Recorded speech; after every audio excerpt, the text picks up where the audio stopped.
Damu Kiwe conversation. The only place you gonna get it is the only place you gonna get Big U. Wes. Welcome to the Damu Kiwe Conversations, home of the West Coast, voice of the culture. It's Duse Sims the Don. Y'all hit that, bang that like button, and take them chucks off before you step into a gangster's house. It's just a sign of respect, man. It's the least you can do when we coming with the content. If y'all ain't been able to peep, we been on our JOB every day. Hey, listen, we got the fly sweater event. Forget a ugly sweater. We got the fly sweater event coming up in Vegas. Damu and Kiwe conversation pod search. When I say a pod search, I mean a podcast and a concert. You know what I'm saying? So anybody interested, tap in, DM me, and I could give you some of the thing. We already got the venue. You know what I'm saying? For those who don't know, we moving back out to the West Coast within the next couple weeks. When we get out there, we will lock in which date it's going to be, and it'll probably be like the middle of December or right before Christmas. Hit that like button, though. You know what I'm saying? Lou from the Lou, what up? Southern Force, what up, bro? Let me get this to Southern Force, man. Salute to all of y'all. Renegade Duchess, Slime TV, Slime Ball TV, with your old looking ass. You know what I'm saying? With your old looking ass. Renegade Duchess here. Nino Black, salute. Mop Wack TV, salute to you too. Nino Black, what's good, Mike B? Mike B's in the chat. Raider Q, thanks for that content on Loose Coochie Ashley's brother. Main event, Loose Coochie Ashley brother calling the police on his broad. Nasty work, man. We got the actual video, man. Go check that out. Salute Duse Sims to Don. Salute to the Wrench Gang and the chat family. Salute Drew V. 1810. Duse Sims to Don, the Damu Kiwe fam, and everybody in the chat. Man, salute to the chat. The chat's where it's at. Shout out to the Blue Wrench Mob. Always on their job, but not yesterday. Yesterday, it was only my boy Baby Dig was the only one in the chat. How come Miss Lisa don't got no what you call it? I'm gonna make you a moderator, Julie and Miss Lisa. I don't know why y'all ain't no moderators. What's shaking, everybody? Cooking, but listen, hey, what you over there cooking, girl? Shit. You know, we gets hungry in these parts, you know what I'm saying? We gets hungry in these parts, you know what I'm saying? Salute. Raider Q, Miss Lisa, what's shaking? The Jamaican Biggie. I had to do it, LOL. Okay, so y'all, who ain't June, bro? Salute. So look, man, we ran the content earlier. Let me get to it. Was this WACK100’S plan or a crash out? Blueface goes full gang mode. Baby B Brazy, Devil Blood. So this is what we on today. We finna get to it. Hold on. I'm gonna show y'all how goofy this weirdo is, right? Straight goofball, right? So I got the content from earlier for those who haven't seen it. Y'all can go see it over there, but we finna react to it live. We already did the what you call it. So let's go here. Well, first let me go ahead and make a poll. So let me see this. We're gonna make a poll. Did WACK100 pump Blueface up to start gang war? Y'all tell me what y'all think, man. Did WACK100 pump Blueface up to start the game? Yes, no, maybe. You know what I'm saying? So there go the poll for y'all. And then damn, I still gotta go get the content from earlier. But in any event, y'all make sure y'all bang that like button, subscribe. We already at 9,100 and about 30 views, on the road to 10K views. I need y'all to subscribe. If you ain't subscribed, share and tell a friend. You know they might enjoy this old real shit over here, but I know we kind of like in the minority nowadays as far as, you know what I'm saying, last of a dying breed. We like what they call that ancient artifacts around here. But if you know about ancient artifacts, some of them is priceless. And that so is our honor. We're going to get into this content. Hold on. Free Big U if you didn't know that. You know what I'm saying? And we finna get, hold on, before we start the content, we got more people coming in and we going to run this content, right? Let me see what y'all talk about in this chat, because y'all might be talking shit. I know about y'all in this chat. Y'all ran a lot of people up out of here. All right, so we got Juvie. Let's hit that like button, right? Exactly. Miss Inglewood Blue, did your power come back on? Duse, brother, blessings to the house. Like, share, subscribe. Let's get it, man. We appreciate that. Let's get to it, man. You know what I'm saying? If all of y'all plan for December to come to Vegas for the event, we gonna turn the fuck up.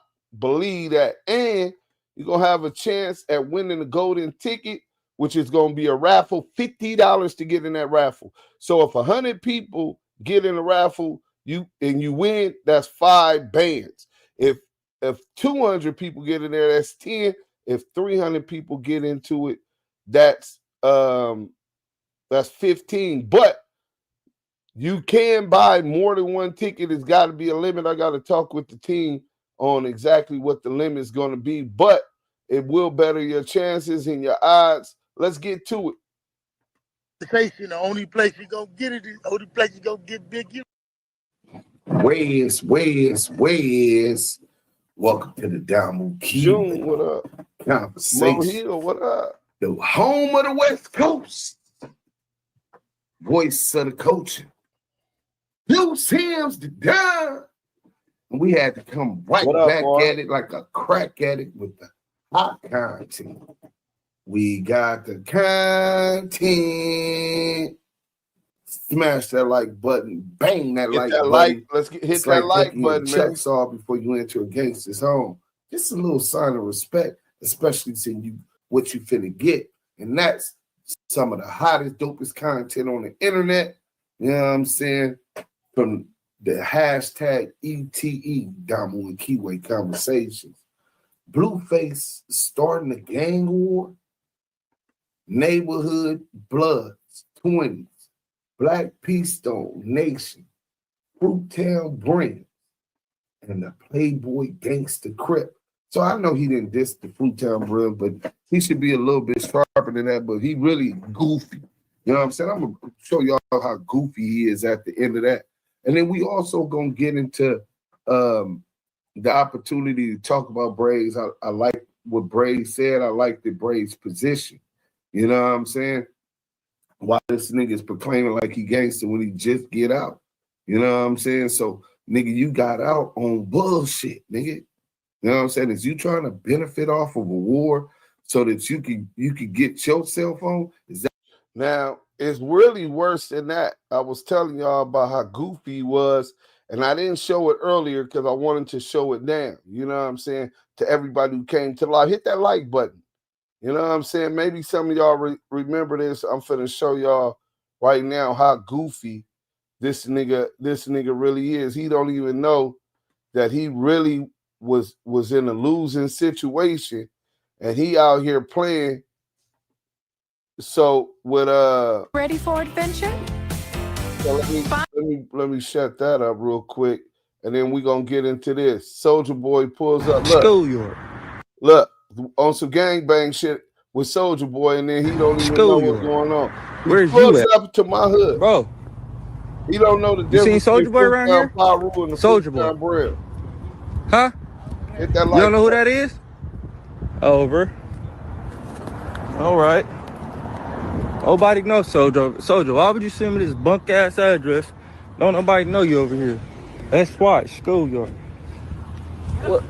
Hey, you seen Soldier Boy over here, man? Soldier Boy, you seen Soldier Boy? Who? Soldier Boy. Soldier Boy? Soldier Boy. Nah, He said he from over here.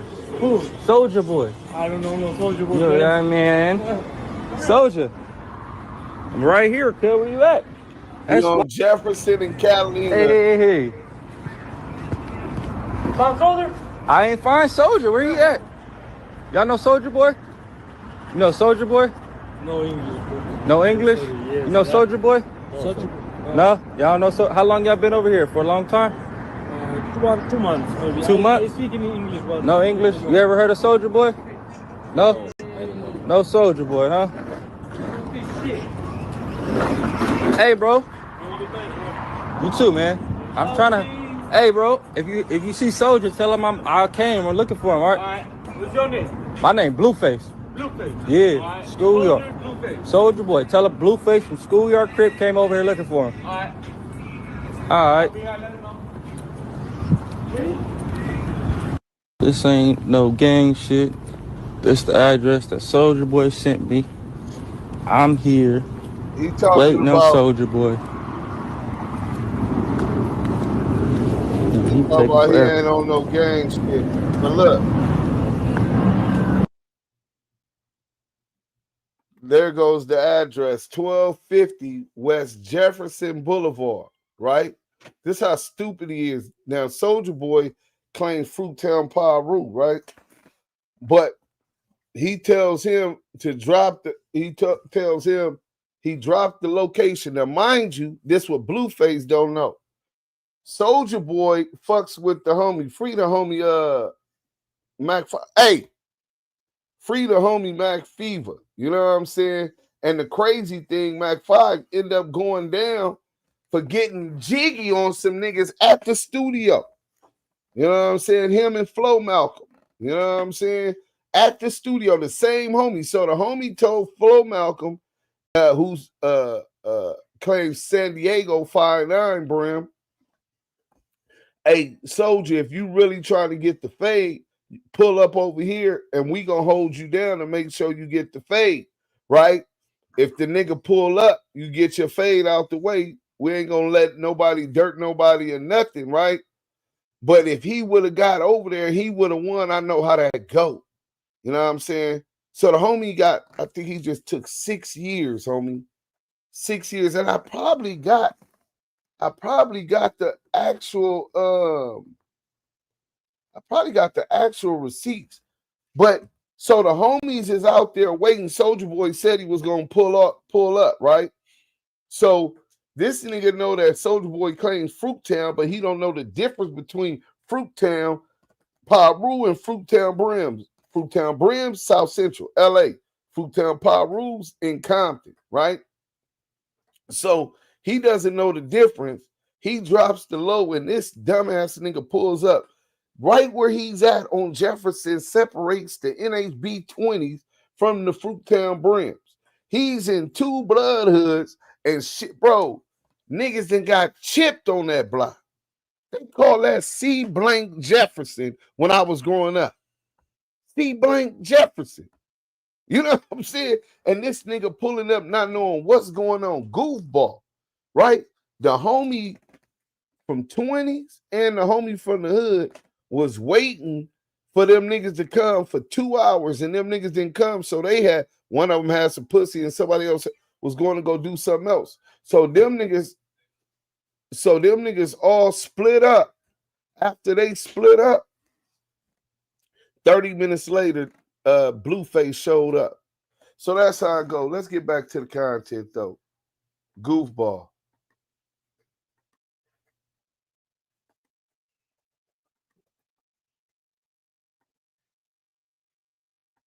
Is that what's going on? Because you got money on the table, and the cold thing about it, you and your dumbass lawyer don't even know how to handle the business right.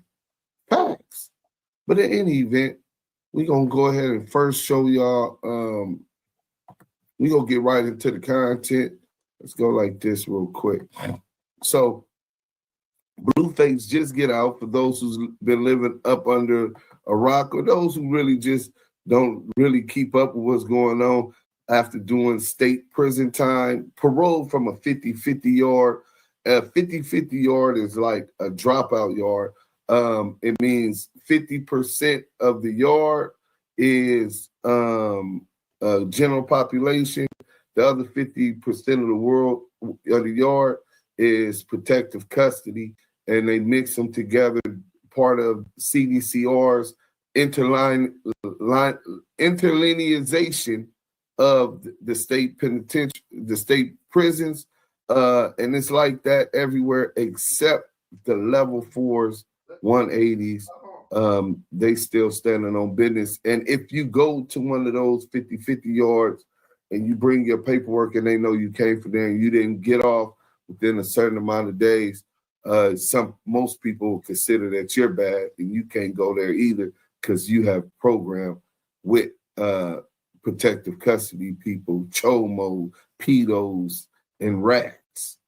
Where CS2 back could be at if he was locked up. You want to know why? Let's get into the content. And the BPS Bloods and the Playboy Crips on a song with DDG, and they got inmates in prison tripping out about it. I'm squabbling a tank twin. Where you from? Because I'm squabbling on stank twanks and pool putts. Oh my goodness, Diddy, you're not finna compare me. They're gonna be like, man, this nigga going crazy. You talking about some valedictorian shit. Say, and this a gang of homies, and say he in there squabbling and this, that. That's what he doing on West Side Lanes. He has to. On F4G, that nigga got to, or I'ma breathe on him. I'm on him regardless, just because this the game. Look, he has to bounce on here and say who he talking about, who he get in with. GM. Blueface gotta bounce on here on Lanes because he just jumped on that live and popped it on some homies and said, and this 20s, this Blackstone, this all that on Lanes, if you came to jail, you went high power gang, and you and went to the pen, you went PC, all type shit. So I seen another person say, hey, where you was at before you went to that yard. Again, you have to get on there and say that. Ain't no hate, it ain't nothing, it's all good in the hood. Happy a month. That's happy people go home. Jesus Christ. But with gang members, if he was a regular person, it'd be good. With gang members, dead homies, facts. Especially from the land, you ain't getting away with lying.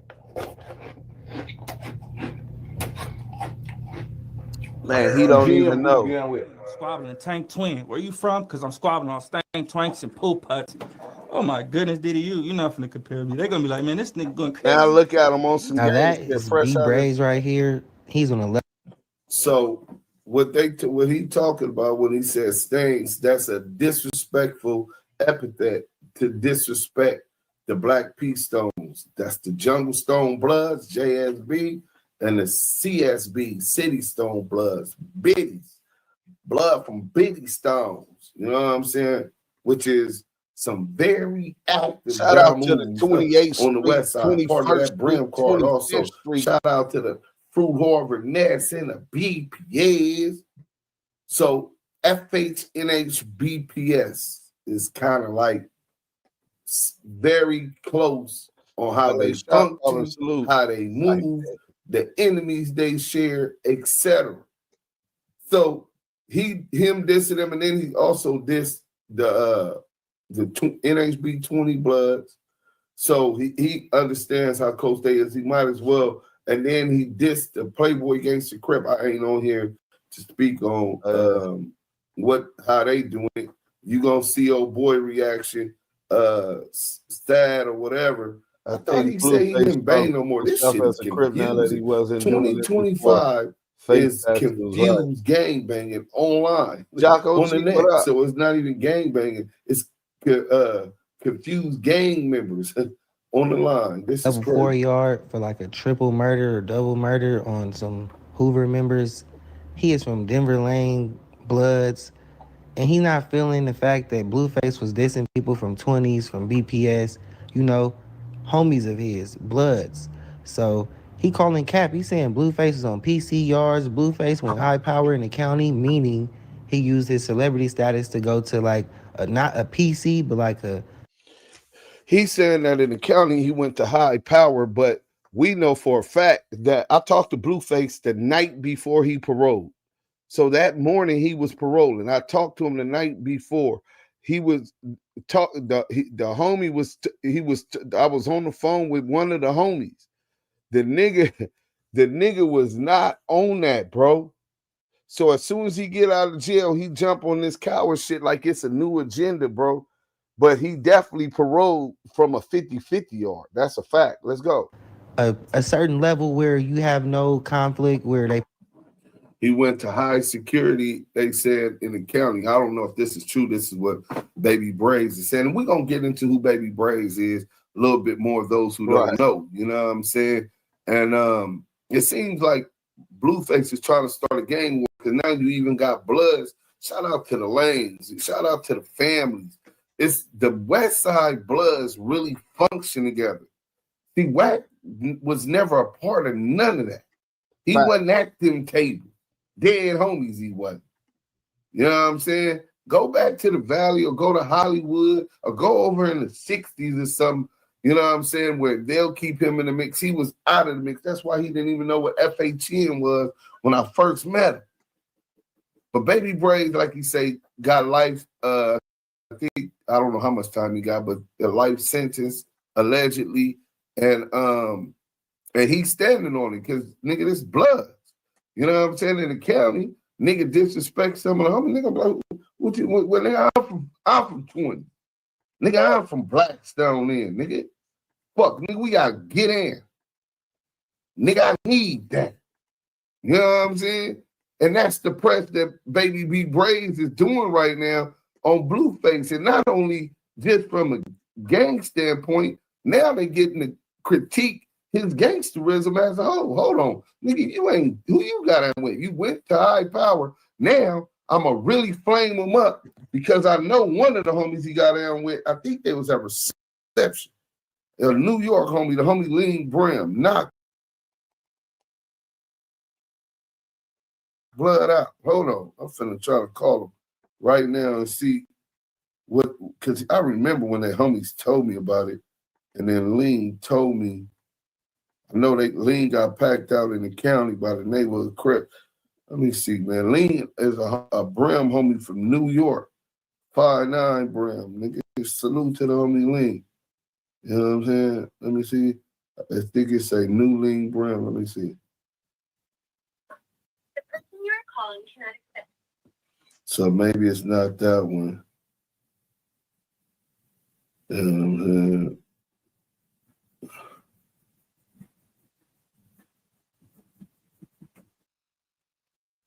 Y'all bear with me. I'll share this. Hold on, let me finish playing this. I'm gonna find his number. Now we're gonna expose you, nigga. Hashtag ETE, nigga. protect you because you are, you know, important. Now, I just want to note that Krishan's other boyfriend, you know, like the new boyfriend she just had last week, he's from BPS. That is a rival gang of Schoolyard Crips. The Jungles and the Schoolyards do not get along. Blueface happens to have a baby mama named Crackshawn Rock who has a boyfriend. Wait, so y'all did see Krishan Rock in the Blackstones. Let me find out that's why he in his feelings and get out dissing the homies, because he in the feelings that one of the Blackstones banging her back in. Nigga, beep, yes! And in the BPS Jungles, and a baby with a Schoolyard Crip. So, you know, that might start a gang war. Now, people are saying B Brazy is mad because Blueface got out of jail and he has life. B Brazy said that's not true. But Blueface is continuing to make them inmates mad even on the streets, man. Y'all like, comment, subscribe. Let me know how y'all feel about this below. Them niggas dissing, they some busters. He said, what funny nigga Chris Tucker? Don't know nigga. So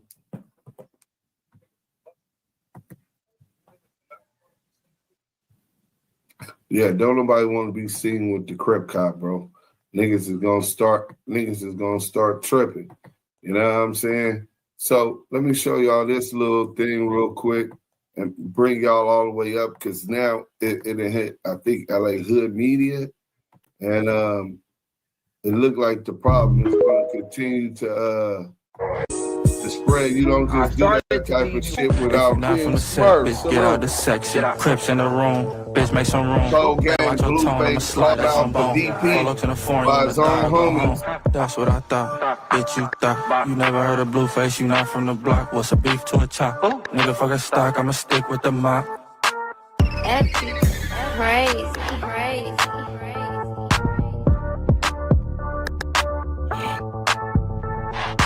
If you not from the set, bitch, get out the section. This is Crips in the on room, bitch, make some room. Better watch your tone, I'ma slide, that's on bone. Follow to the phone, you wanna die or go home. That's what I thought, bitch, you thought. You never heard of Blueface, you not from the block. What's a beef to a chop?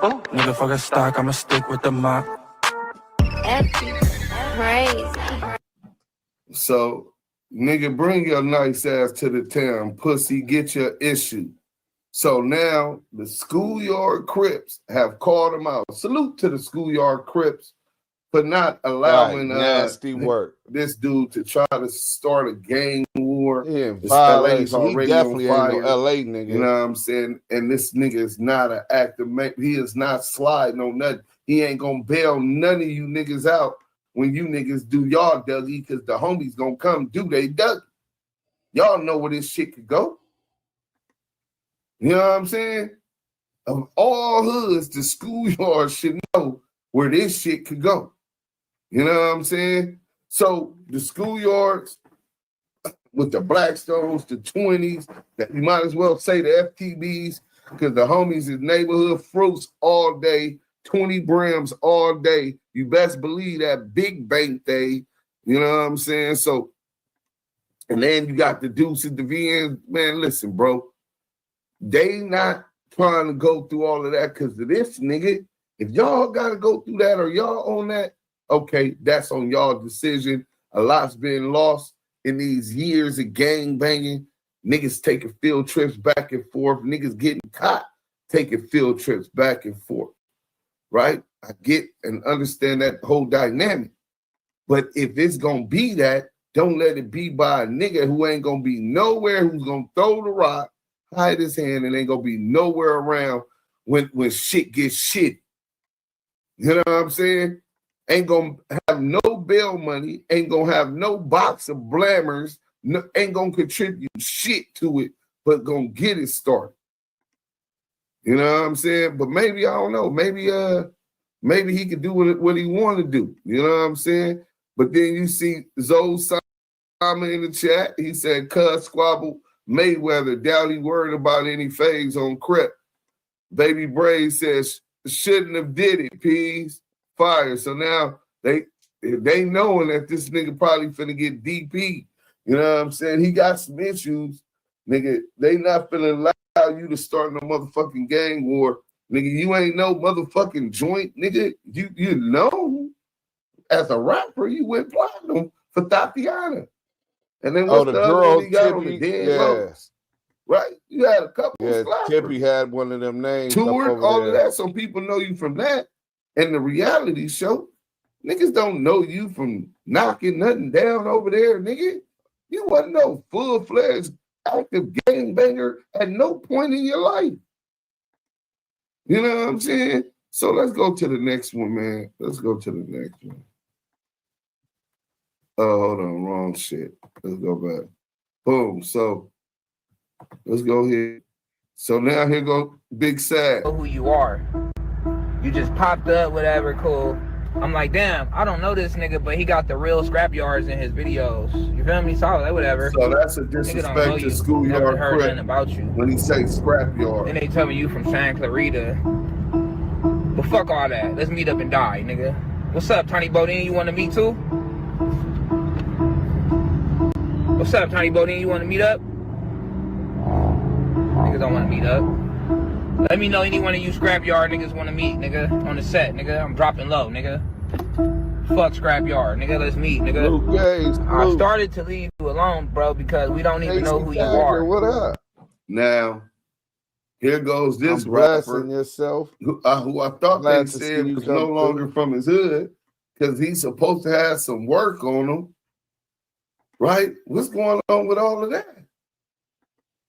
And now here he is speaking up on behalf of the Playboy gangsters, maybe he's authorized. Maybe the paperwork situation got handled, DPs, or maybe they said that and made a call that they didn't think he was a rat because they got some inside information. I don't know what's going on with that. I can't speak for the Playboy Gangster Crip. But in any event, here you got Big Sad 1900 responding to Blueface after he dissed the Playboy Gangsters fresh out of prison. So he's talking about he dropping low, and he tells not only Blueface, but Bodine, Whack Boy. See, I remember Bodine from Clubhouse. That's Whack Boy. You know what I'm saying? So, yeah, man, I don't know. Hey, Bodine, I hear you supposed to be a joint over there, but I don't know if you can stop the rain. Because the niggas ain't finna allow a nigga that's viral like that nigga to be disrespecting they set and it don't be no repercussions. Y'all got a Tekashi 6ix9ine on y'all hand? You know what I'm saying?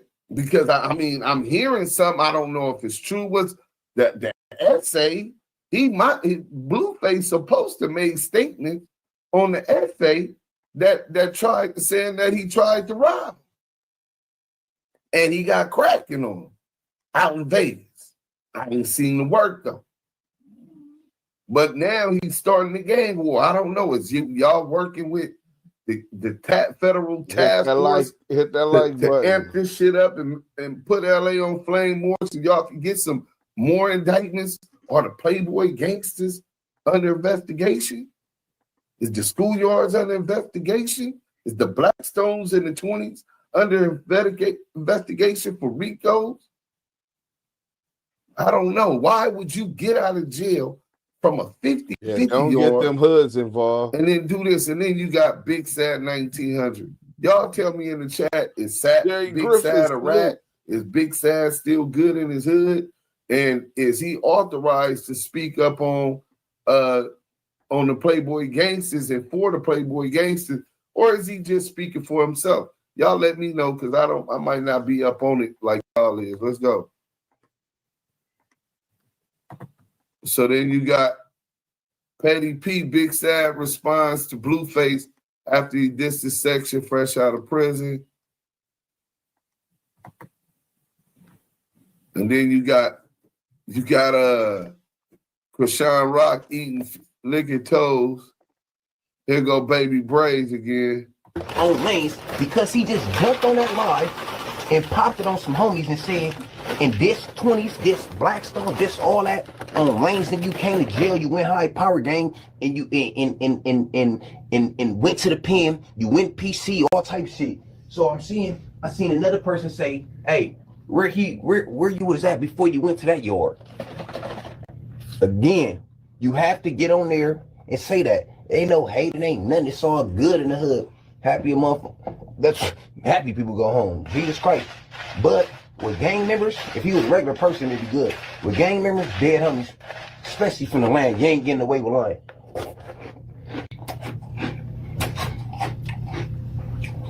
GM, who you getting with?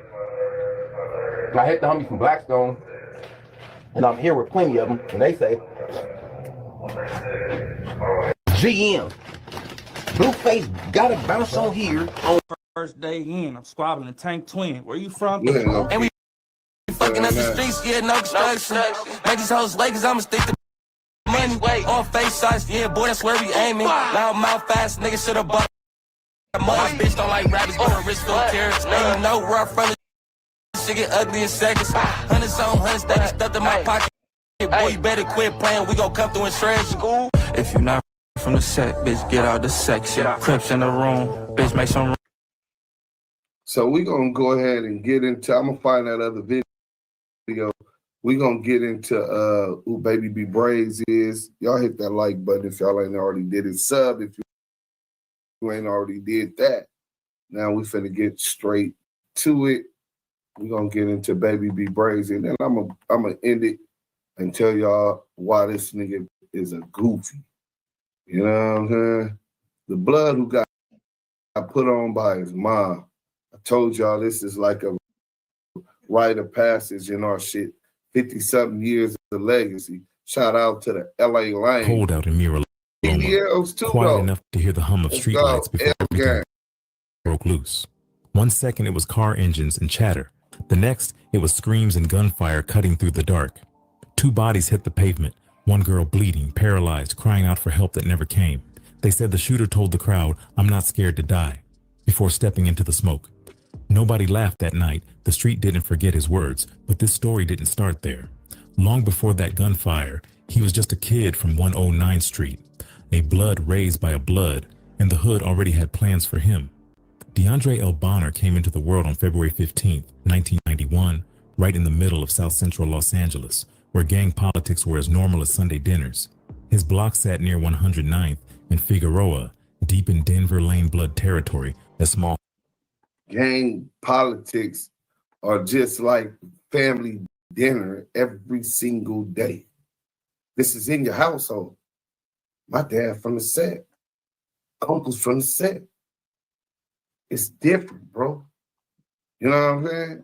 Your It's the nonchalant, you already know. You look up to your dad, you're gonna end up seeing about what being a fireman is about, and you might like and aspire to be just like your daddy. Stretch of streets that had seen generations live and die just like over red flags and pride.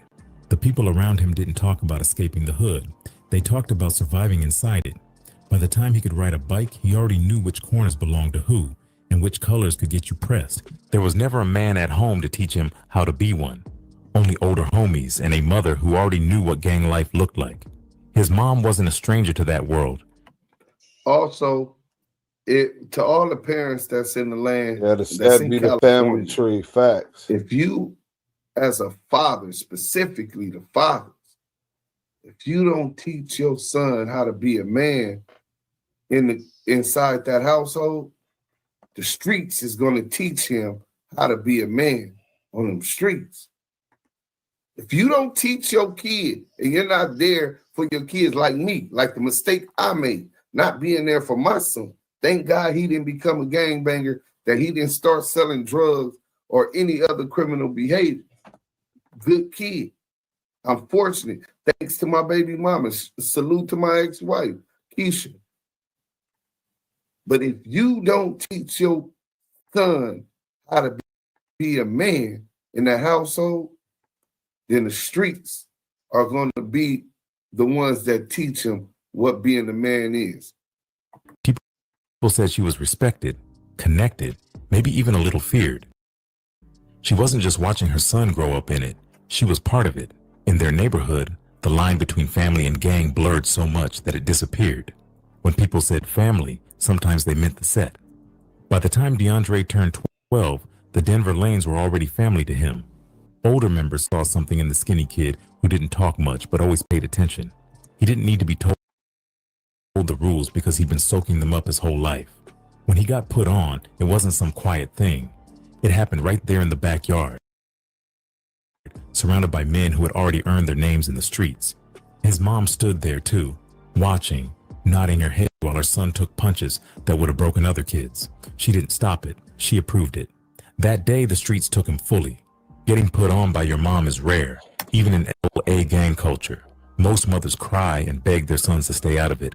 But DeAndre's mom believed it was better he belonged somewhere than walk around as a target with no backing. She wanted him protected, even if that protection came with a price. After that day, he wasn't just DeAndre anymore. He was Lil Active, the little homie who stayed ready, who never backed down. Got a homegirl from Swines tell me they know the Denver Lane Bloods weren't a massive set, but they were hot girl, solid, and surrounded by enemies. Their main beef was with the Hoovers, a feud older than most of the kids fighting in it. Every corner of 109th carried history. Every block had a story of someone lost. To DeAndre, that wasn't fear. It was motivation. Being from DLB meant he carried weight, and at 12 years old, he wanted that more than anything. He started hanging around the older homies, running small errands, keeping lookout, learning the rhythm of the hood. It wasn't about money yet. It was about proving yourself. He watched how older gangsters carried themselves, how they spoke, how they moved when police rolled up, how they never looked nervous. He learned quick that silence could save your life, and that being too loud could take it. People in the neighborhood started noticing how serious the kid was. He didn't smile much, didn't brag, didn't front. Some said he was just quiet. Others said he was already thinking like a soldier. Around that time, someone gave him a small pistol just to hold, telling him he might need it someday. He took it like it was a trophy, not realizing it was the first step toward a life he wouldn't be able to leave behind. Home wasn't peaceful either. His mom did what she could, but their world revolved around the hood. Friends came and went, some to jail, some to graves. Every candlelight memorial on the block was a lesson. DeAndre grew up knowing exactly what could happen, but he still leaned in closer instead of stepping back. In neighborhoods like that, walking away sometimes looked weaker than dying for respect. By the time he got to middle school, he already understood gang politics better than adults did. He knew who the Hoovers were, knew which streets to avoid, and which corners you could post on without catching heat. His name started floating around because he moved like someone older. Damu, Kiwe, conversations. Let's get up out of here. Get back to the content. Older homies like that, they'd say, Lil active really with it. And for a kid who never had much, that kind of respect was everything. There wasn't much else for him to chase. School didn't hold his attention. Teachers couldn't talk him out of the life because he didn't see any other one. He'd seen kids with good grades still get hit by stray bullets. He'd seen families lose sons who weren't even banging. In his eyes, there was no safe route, only sides, and he'd already chosen his. By 13, he was carrying himself like a grown man, though everyone still called him the Lil Homie. His mother kept her distance, but deep down she was proud that her boy was holding his own. She'd tell people he was strong, that he wasn't scared of nothing. That pride would follow him all the way until the headlines, years later, when the same boy from her backyard would turn into one of the most feared names on the South Side. But back then, he was just a kid trying to earn his spot in a world that didn't give second chances. By middle school, he already spoke fluent gang politics, and the streets had already started writing his story for him. Growing up on 109th Street was like walking through a maze where every corner had its own story and every wall had its own warning. The place sat right inside Vermont Vista, south of Manchester Avenue and west of Broadway, surrounded by sets that had been feuding since the mid-'80s. To outsiders, it looked like a regular Los Angeles neighborhood with small houses and palm trees, but anyone from there knew that every block line meant something deeper. The Denver Lane Bloods held down most of 109, keeping their red flags close and their enemies even closer. Up north and east, the 92, 94, and 112 Hoovers kept their hold tight, watching every move from their side. To the south sat the 120 Raymond Crips, who had their own history with the Lanes. The borders between these sets weren't written on paper. They were written in blood, fights, and drive-bys that stretched across decades. Kids from that area learned early what side they were on just by who lived next door. If you were from 109th, you didn't walk toward Hoover Street after dark unless you had a death wish. The colors weren't just about fashion either. Red was Denver Lane. Orange belonged to the Hoovers. Blue stayed with the Crips. Even gray, sometimes worn by the 8 trade gangsters, carried meaning. One wrong hoodie could get you stopped, pressed, or worse. DeAndre saw that before he even turned 10. He'd walk to the corner store and see older homies watching every car that passed, ready to react to any flash of color that didn't belong. It was normal to him, almost like the city's rhythm beat to the sound of sirens and gunfire. The Lanes had alliances too, tight ones that gave them backup when things got real. The Athens Park Bloods, the Crenshaw Mafias, and the Inglewood Family Bloods were like cousins to them, stepping in whenever the pressure got heavy. Ain't a damn thing changed off your Antics Lane. Shout out to the AMs, the Antics Millers. Shout out to the Crenshaw Mafiosos. Shout out to the IMs. 9277 Border Rats. You know what I'm saying? Let's go. But hey, yeah, they telling you about how close these gangs function. These really function. Them is still the homies. Niggas see them at functions and stuff also. Especially big Damu functions when I was younger, you know what I'm saying? But that's where I met Bone. But I used to go to the Crenshaw to the bottoms with Spider. VIP to the homie Spider. Yeah, oh, if y'all don't know who Spider, coming with the new twist and bow shit for the riders. And if you don't know me, call me YG Spider, homicidal from the wild, wild west side. Crystal Mafia gangster. No, I ain't the. I bank it much faster than Swift. Psycho ass terrorist. Best beware it is. Young sick ass G. And that be me from the 10th Street by the cold swap meet. Off century. Rest I don't in know peace, about nigga, that. to the bro. Watch But niggas are the braziest. shout out to him, and I'm named after Big Eminem from IS. Inglewood family bloods. I got a real blood name. Eminem is a blood name. You know what I'm saying? He was a straight gangster. He used to hang in the Fruit Town, and he got to that bag. Rest in peace to him. So the intertwining and inner alignment, and I'm big Eminem at that. And from Fruit Town Brim, the alignment of and relationships built over centuries of families mating, niggas fucking they homegirls. You know what I'm saying? Niggas related to niggas from their hood. You know what I'm saying? But specifically for the LA Lanes and their allies, close allies is the Antics Parks and the Crenshaw Mafias. And then the Antics Park, when you say Antics Park, then you got to say the Miller Gangster Blood.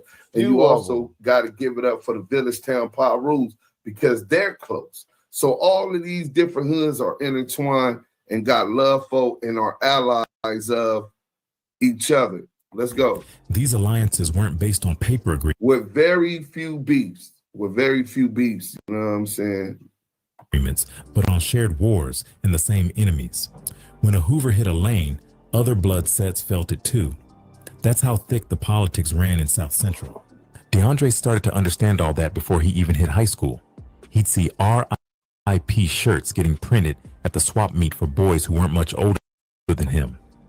Here's how to get high when you're not 22 anymore. Let's be real. The days of sketchy dealers hit that like button. Bang past that candlelight vigils at night, hearing mothers cry for sons who never made it past 17. Sometimes those same mothers would come out the next morning, sweeping bullet casings off the sidewalk like it was just another day. Can y'all imagine that pain? I was just talking to somebody about that. Big tiny drawers or scammers. I was talking to scammers. And one of the people you know, who her son might not have even been a gangbanger. They don't. You know what I'm saying? But you grew up with her son. And she knows that you're a gangbanger.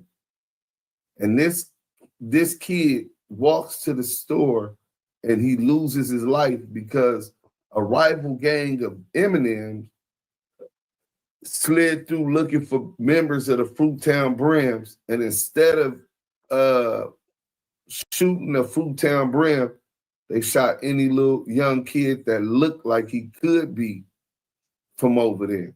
And I almost lost my life like that. I didn't want to gangbang. I didn't want to get, man, my mama moved to Inglewood, then Gardena, about the hood, trying to keep us away from the gang. Nigga, I was competing in spelling bees and got offered courses at Cal State Dominguez University while I was in the 7th grade. I didn't want to gangbang. And some Crips, allegedly, some Crips tried to knock us down, unloading 52 shots and missed. I was never a gang member at that time, but that night, I picked up my red flag and I start banging this Brim shit. So the Crips put me on Brim, Fruit Town Brim. You know what I'm saying? Because I wasn't finna be the victim. And to be at the funeral and that kid mom who didn't gangbang is crying and wailing, and she said, just promise me I ain't gonna be the only one crying. We're gonna get to it. Let's go. That was the reality of 109th. The violence wasn't just on the news, it was on the same block where he played football as a kid. It was around this time that DeAndre started hanging closer with older figures from the set, watching how they handled street politics. They called him Lil Active, but he moved with the awareness of someone twice his age. He knew which streets belonged to who, where the Hoovers hung out, and which alleys were safe to cut through. He wasn't scared to cross lines, but he was smart enough to read the room before stepping in. Every night, the sound of helicopters circling above made sleep feel temporary. The cops were always in the area, running raids, chasing cars, breaking up crowds, The LAPD and Sheriff's Department had their own zones of control too, and sometimes that made things worse. The more they cracked down, the more the sets tried to hold their ground. Let's go, man. DeAndre's generation was growing up in a city where being calm looked weak, and being fearless got you noticed. By the time he reached his early teens, he'd already seen more death than most grown men. A friend from down the street got caught in a crossfire outside a liquor store, and that stuck with him. It didn't make him want to run from the life. It made him lean into it. Every time a Denver lane got hit, he took it personal. Every time a Hoover bragged online, he felt it was aimed at him.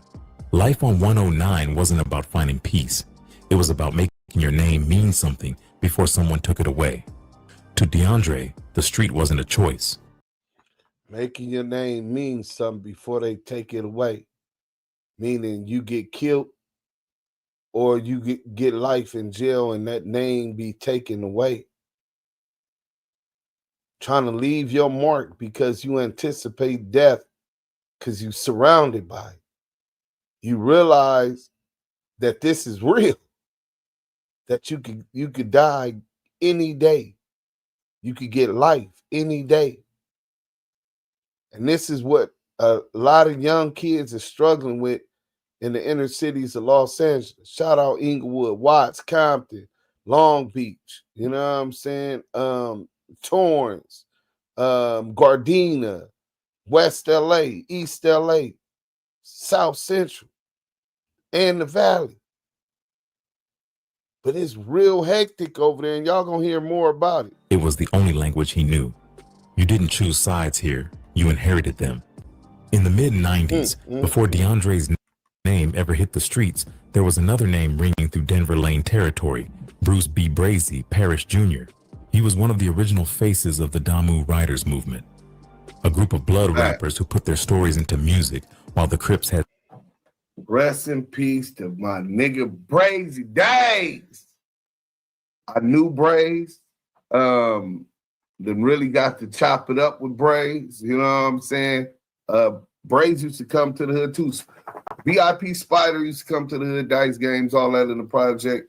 The homies know in front of Nino house and all of that. Blood used to come with me because me and Spider was going to Crenshaw Mob, going to El Camino Community College together in 98, 99, right? So he would come to the hood or whatever, rest in peace to him. And B Brazy was coming to the hood before him, like 94, 95, when Liz, shout out to the homie Liz from Hunters, and Cudahy was getting money together, and B Brazy used to fuck with Cudahy. Let me give y'all my B Brazy. Hold on, I'm gonna try to get this when I first meet Cudahy.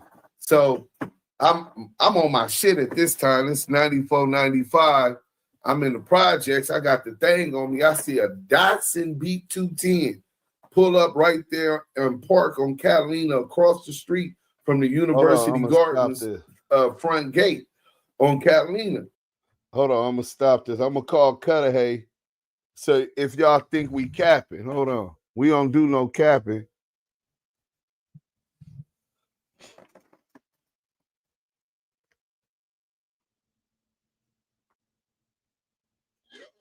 What's up? What's up with you, brother? How you doing, brother? God bless you, brother. Oh no, man. I'm live right now, but people might think I was capping when I first met B Brazy was at your little tilt over there across the street from the hood, right? From the projects, right? He used to come over there and fuck with your boy. What was your boy name? From Lanes? Liz, right? Right. Yeah, you remember him coming over there a couple times? Yeah. And all right, and who was the first artist you ever signed? All right, I'm just making sure. All right, love you, homeboy. I'll hit you later. All right. Yeah, that's the G homeboy Cudahy, man, KD. I told y'all it's no cap, bro. Oh, he, you know what I'm saying, was always getting to the money. He with the bullshit, too. He'll get with it. He far from a buster. So is the story true about him getting hit by the Hoovers, getting airlifted? I don't know if he got airlifted, but I think that they did bust on him. They jumped on him and bust on him. Oh, okay. Growing up here was a war zone, especially that's what I'm hearing. Being I wasn't there, especially being a female. My OG pops taught me and my siblings what to look out for. Love to all that was innocent, catching strays. Man, that is the saddest thing, man. And if you pay attention, after the 80s drive-bys, I remember almost every nigga from Fruittown Brim had been shot, even to now, you know what I'm saying? But in that generation, you know what I'm saying, that was surviving the 80s, they were being shot, but they were surviving. Niggas was doing drive-bys and shit. And then a lot of innocent people was getting hit because of drive-bys and all of that stuff. So niggas in my generation, we became the walk-ups. You got to hop out and do your stuff. You know what I'm saying? Allegedly. You know what I'm saying? That's just what I heard. I don't know nothing about all that. You're not lying. Back in the day, I was a gang. It was a gang of innocent people catching strays, young and old. Yeah, man, I was almost one of them statistics, bro. They got off with the tech. Let's go. So I see him, and I couldn't really see the face because it's I a wasn't gate, even a gang and you member. can't really see. So I walk up to the gate, and then I come out, me and the homie, Two Boo Gangster, and we come out, and we own him. The nigga is getting out. I'm looking like, where's the driver at? The nigga is getting out the passenger seat window, nigga, like the Duke's ass, nigga, because the doors didn't open, nigga, real Figueroa Rider Gang street nigga, grimy nigga, you know what I'm saying? He getting out the passenger window. I'm like, oh, blood, that's, what's up? B Brazy, what's bragging? Like, what's up, blood? What you doing over here? This Brams. He like, oh, blood, I fuck with the homie Liz, and I knew Liz because I fuck with Cutter. Hey, shout out to the homie KD, Street Riders Motorcycle Club. KD was the president of Street Riders Motorcycle Club. But anyway, that's the first person who signed me to a record deal. You know what I'm saying? No Cutter cap, KD. bro. So I knew Liz, and I knew he was going there. So they went up in there, and they making their money, playing the game or whatever. And then last time I talked to Brazy was I was in the county. So 1999, one of his relatives, where he said it was his relative, was in the county with me, dark skin, stocky nigga, real quiet. It was his first time in the county. It was me, Baby Snake from 20s, and I don't remember who else was with us, but the homie from Lanes was there. And I was like, yeah, blood, what's up with Brazy? And he was like, oh, blood, that's my relative.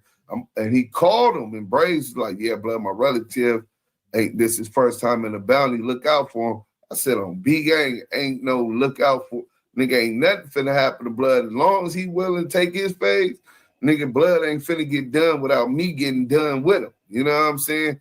And he was like, for sure that. But we had baby Snake from NHB, a cold lefty with knockout. We was smooth, but niggas wasn't even tripping off that. Baby Drac from Baby Drac, Lowlife from Rock Crip was in there with me, and Al dead homies. Not so Al I first met them, and so we left that module and went to the 2600 day room where we ended up kicking off 2600 rides, stabbing up the SA. That was legendary. But back to what I was saying, that was my B Brazy story. That's the last time I talked to him, and that was the first time I met him. Let's go. Snoop and C Murder repping their side. B Brazy was young, flashy, and proud of being from Denver Lane. His songs mixed neighborhood pride with real-life pain, and his charisma made him a legend among blood sets across Los Angeles. The Damu Riders era gave the Bloods a voice during a time when Crip culture dominated hip-hop. Their music videos showed faces people recognized from the block, not polished studio stars. For the Denver Lanes, B Brazy was more than a rapper. He was proof that someone from the red side could make it big without switching up. Kids on 109th looked up to him like he was family, and young DeAndre was one of them. Then came 2003, when the news hit that Bruce Parrish Jr. had been shot and killed. It happened after an argument that turned deadly in Inglewood. The man who made Damu Riders a street anthem was gone before he hit 30. For the Denver Lanes, it felt like losing a general. For DeAndre, Barely 12, it was personal. He took it as a message that the name Brazy wasn't supposed to die with the man who carried it. In the years after, DeAndre started calling himself Baby B Brazy, a move that raised eyebrows even among older homies. It was a big name to carry, especially from someone who hadn't even hit 20 yet, but he said it was out of respect, not ego. To him, it was about keeping the energy alive. He didn't want to copy B Brazy's music style. He wanted to live up to the same loyalty that made people love him. Older members started taking him more seriously around that time. One OG, known around the set as Big Red, started mentoring him. Big Red had done years in prison and understood how to move without getting caught slipping. He taught DeAndre the rules of work, how to plan, when to speak, when to fall back. It wasn't about being wild, it was about being strategic. He told him that real soldiers didn't brag, they let the streets talk for them. Under Big Red's wing, DeAndre learned how reputation spreads faster than rumors. One good move could make your name, and one bad one could ruin it forever. He watched how Big Red handled neighborhood meetings, how he talked to allies from Athens Park, and how he moved carefully around Hoover lines. Those lessons shaped him more than any classroom could. Taking the Brazy name wasn't just about legacy, it came with enemies too. Old rivalries that started before DeAndre was even born came alive again just from him saying that name. The Hoovers had hated B Brazy, and now the kid from 109 who carried that same title became the new target. It didn't scare him, it motivated him. Every time he heard a Hoover name, it hit like a personal challenge. By 17, he was no longer Lil Active. He was Baby B Brazy, a name that carried weight in South Central conversations. People started talking about him like he was next up, not in music, but in the streets. His name showed up on social media posts, tagged in photos where red flags waved behind stolen cars. Cops began recognizing the face too, adding his name to gang databases before he could even legally drink. Well, where we come from, you it's very weird that you add you ain't on gang files before you could drink, before you're 18, bro. Like a late bloomer, if you're 16, 15, 16 is probably average, right? Niggas still gonna look at day one, niggas gonna still look like nigga use a new booty, nigga. Unless you been around there, but niggas still gonna be like you jumped off the porch late because some niggas started at 9, 10, 11, 12, 13, 14. You know what I'm saying? But 15, 16 is probably about average 15, 16, you're a late bloomer, right?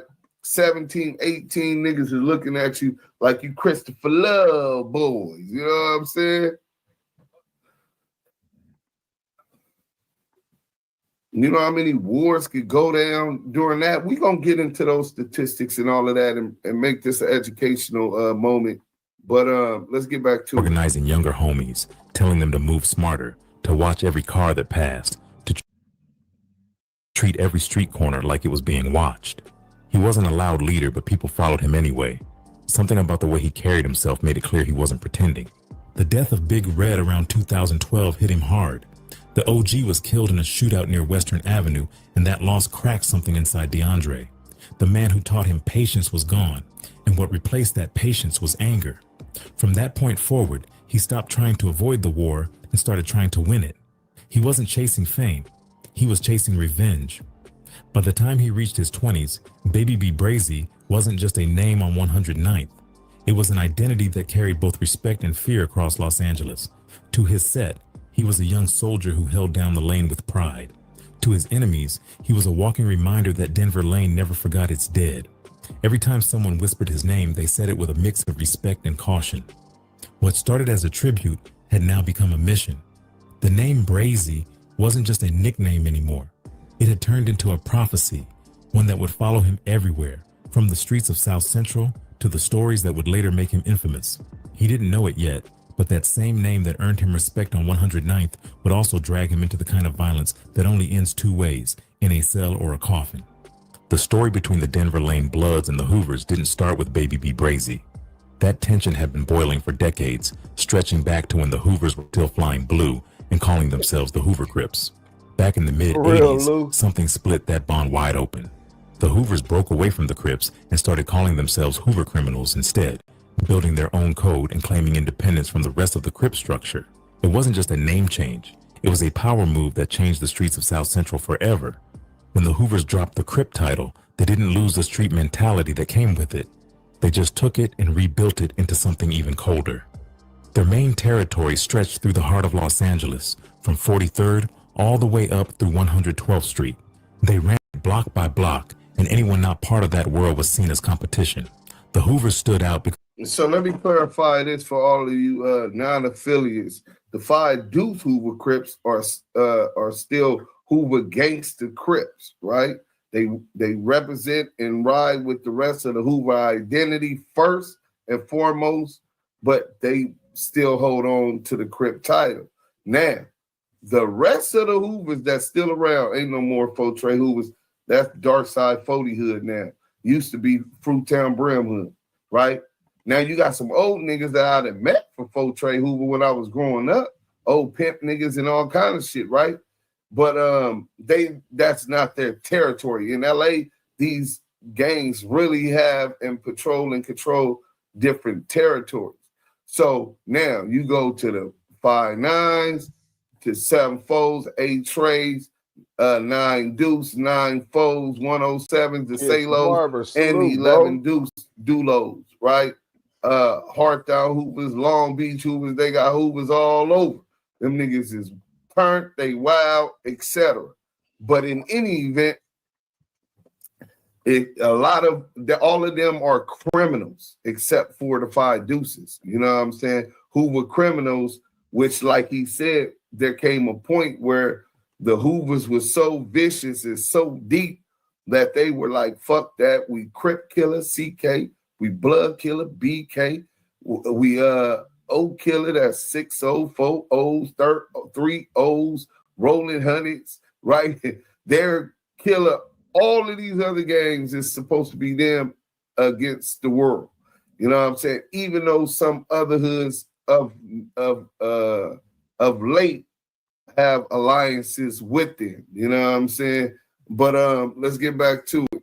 Because they didn't see themselves as just another Crip set anymore. They were something different, something darker, something that wanted total control. The Denver Lanes had been holding their corner of Vermont Vista long before the Hoovers rebranded. And that overlap on 109th was where the bloodshed began. The Lanes had been repping red proudly, standing shoulder to shoulder with other blood sets like the Athens Parks and the Crenshaw Mafias. To the Hoovers, that was a problem. Every inch of territory meant money, respect, and dominance. The streets between 108th and 112th turned into invisible battlefields. A simple drive through the wrong block could be a death sentence. So when they said these blocks turned to actual battlefields, like I was talking about going to the store to get some milk for your cereal and a kid losing his life. You know what I'm saying? See, on the back, you can even argue that on a battlefield, he was holding because you know you're in a war zone and you're equipped with chopsticks and rocket propelled grenades, and you got air support to show you schematics and the landscape of possible attackers moving ahead of you. All you got is your brothers in your community and those that joined in alliance with you to protect that community from those who want to unalive non-affiliates just because they live in that community. You know what I'm saying? So it's dangerous. And then you can't carry legally. You can't carry guns. You know what I'm saying? All I really wanted to do was to protect myself and not be a victim. And when people was playing with AKs and Tech 9s and AR-15s, it's either kill or be killed. Live by the gun, die by the gun. Or just remain a victim. Let's go. A series of shootings kicked off a chain reaction that would last years. One of the biggest pushbacks happened near 111th Place, when Hoover members ran into a group of Denver Lanes outside a liquor store. Words got thrown, someone reached, and by the time police arrived, there were bodies on the ground. Nobody talked, nobody testified. Both sides blamed each other, and the cycle just got worse. That was how South Central worked. Every death brought another one. Every funeral turned into a reason to retaliate. For kids like DeAndre, those stories weren't just old history. They were lessons. The older homies would sit around, telling war stories about who got hit and where it happened. They named names like trophies, speaking about fallen lanes who had died fighting Hoovers. It made the conflict sound like a duty, not a tragedy. Every young blood in that neighborhood. A duty, not a tragedy. Listen to the words that he used, and this is why I did that. Painting the picture, your duty, you're a soldier. The militant mind is really life or death. Now, y'all might look, oh, it ain't that, because you ain't lived that. You haven't experienced that. But for those growing up in South Central, they had. That's why South Central, Watts, Compton, West LA, Inglewood, it's different, bro. Neighborhood grew up knowing at least one relative, one friend, or one neighbor who got killed by a Hoover. That pain got passed down like a family heirloom. The HK tag started showing up on walls and tattoos everywhere. It stood for Hoover Killer, a statement that didn't need much explaining. It wasn't just a phrase, it was a badge of honor in that part of town. Having those two letters beside your name meant you were part of the war, not just watching it. Older members would say, if you were Lane, you already HK by birth. That's how deep the hatred ran. It wasn't about money or drugs, it was about identity. DeAndre started wearing that mindset early. To him, No. That's a propaganda and a false narrative that gang members push, bro. There's always niggas that all it's about is about money. It's about control. And if this territory doesn't have B Brazy's, Baby B Brazy's, and riders that's patrolling, holding down, and standing for these communities, then these hustlers that's ghetto rich, the ballers, that's dope dealers or robbers or got businesses, that they can lose the community where they're permitted to get money at. However they get money. So those dudes is essential, and people be wondering, like, especially New York niggas be like, bro, if you got the bag, you control everything. No.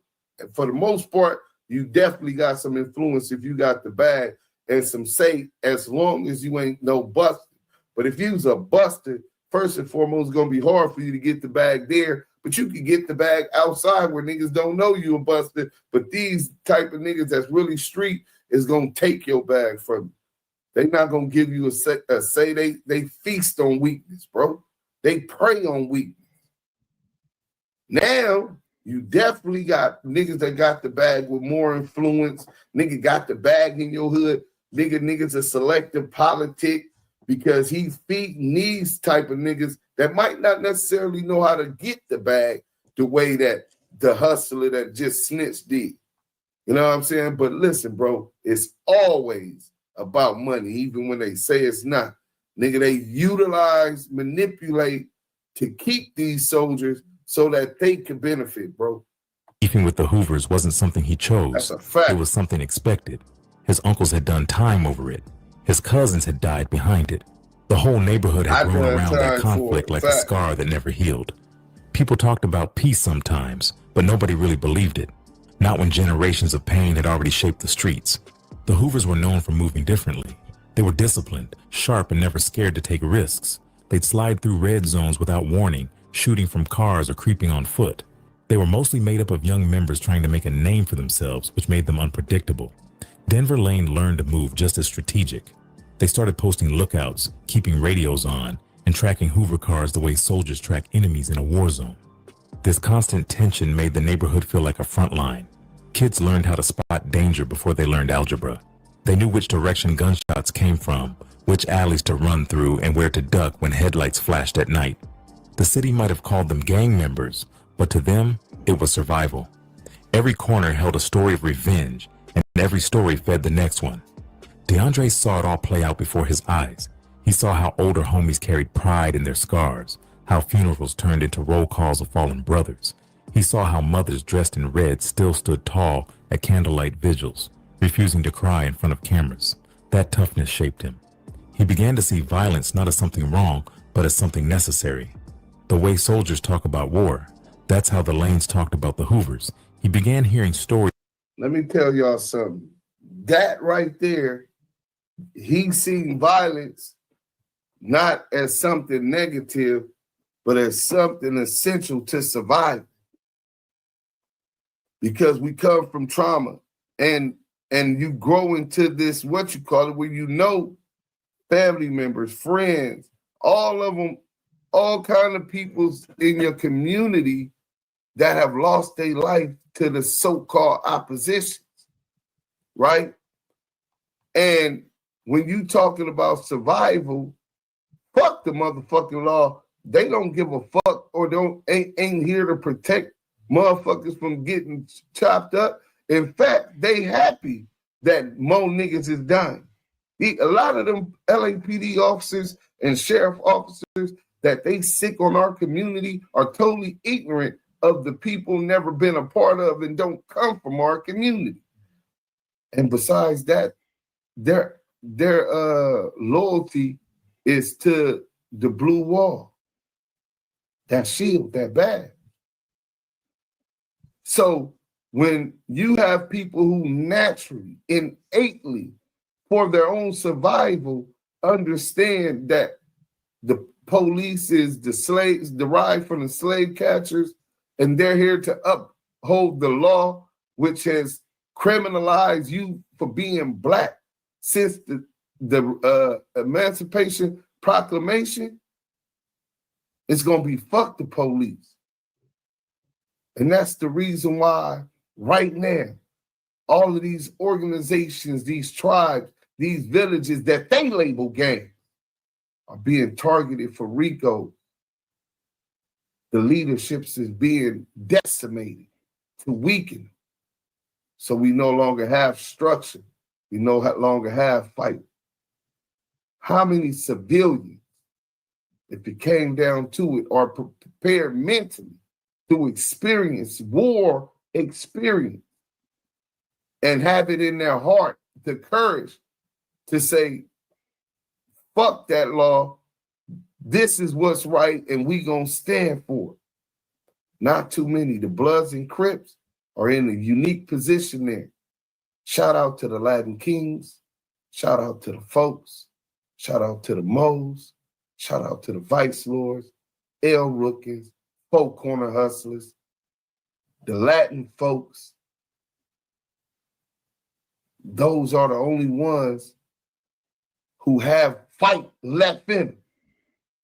The rest of this population in the United States are just lambs waiting for the slaughter, who've been taught and trained, conditioned to abhor violence and not believe in justifiable murder and or violence.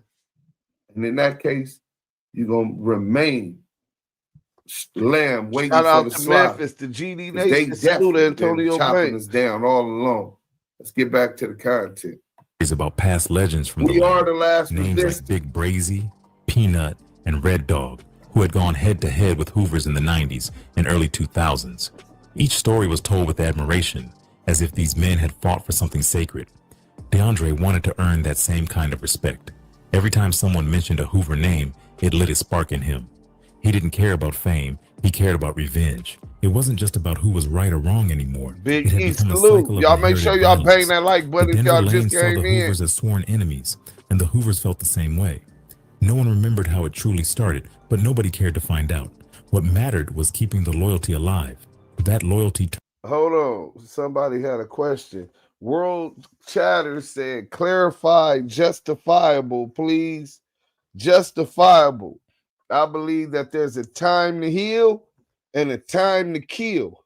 So anytime you in the field and you finna hear the statistics of the gang wars in Los Angeles over the last, I think, 28 years or something like that, right? And you're going to hear those statistics. So whenever there's a declaration of war and you sign up to be a soldier and you have attempted to take lives or took lives, and some of your friends lives have been taken from the same people who declared war against you, who's attempted to take your life. If anything goes, all of that, I truly believe you know what you signed up for. You got that coming. Those innocent, get your man though. Those innocent bystanders have nothing to do with it. And I get it. You know what I'm saying? This ain't a perfect world. And sometimes you have collateral damage. But I believe in protecting yourself by any means necessary. So a lot of people who aren't from structure or who don't grow up in the inner city communities of South Central Compton, Watts, Long Beach, Inglewood, Hawthorne, Gardena, they never experienced this, so they look at it like, oh, well, that's stupid. You killing each other is stupid. I wonder, I wish I could have you walk in my chucks at 13 and 14 years old and some Crips, one of the biggest Crip sets in LA.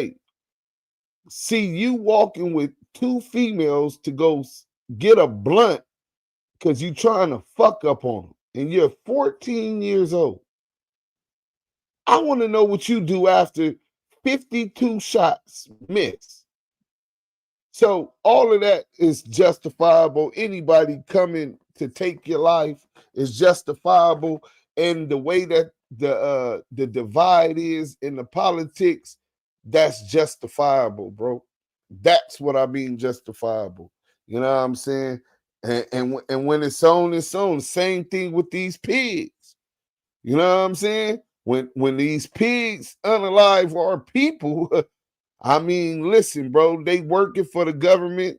They're proxies of the government, and we just continue to allow them to unalive our people.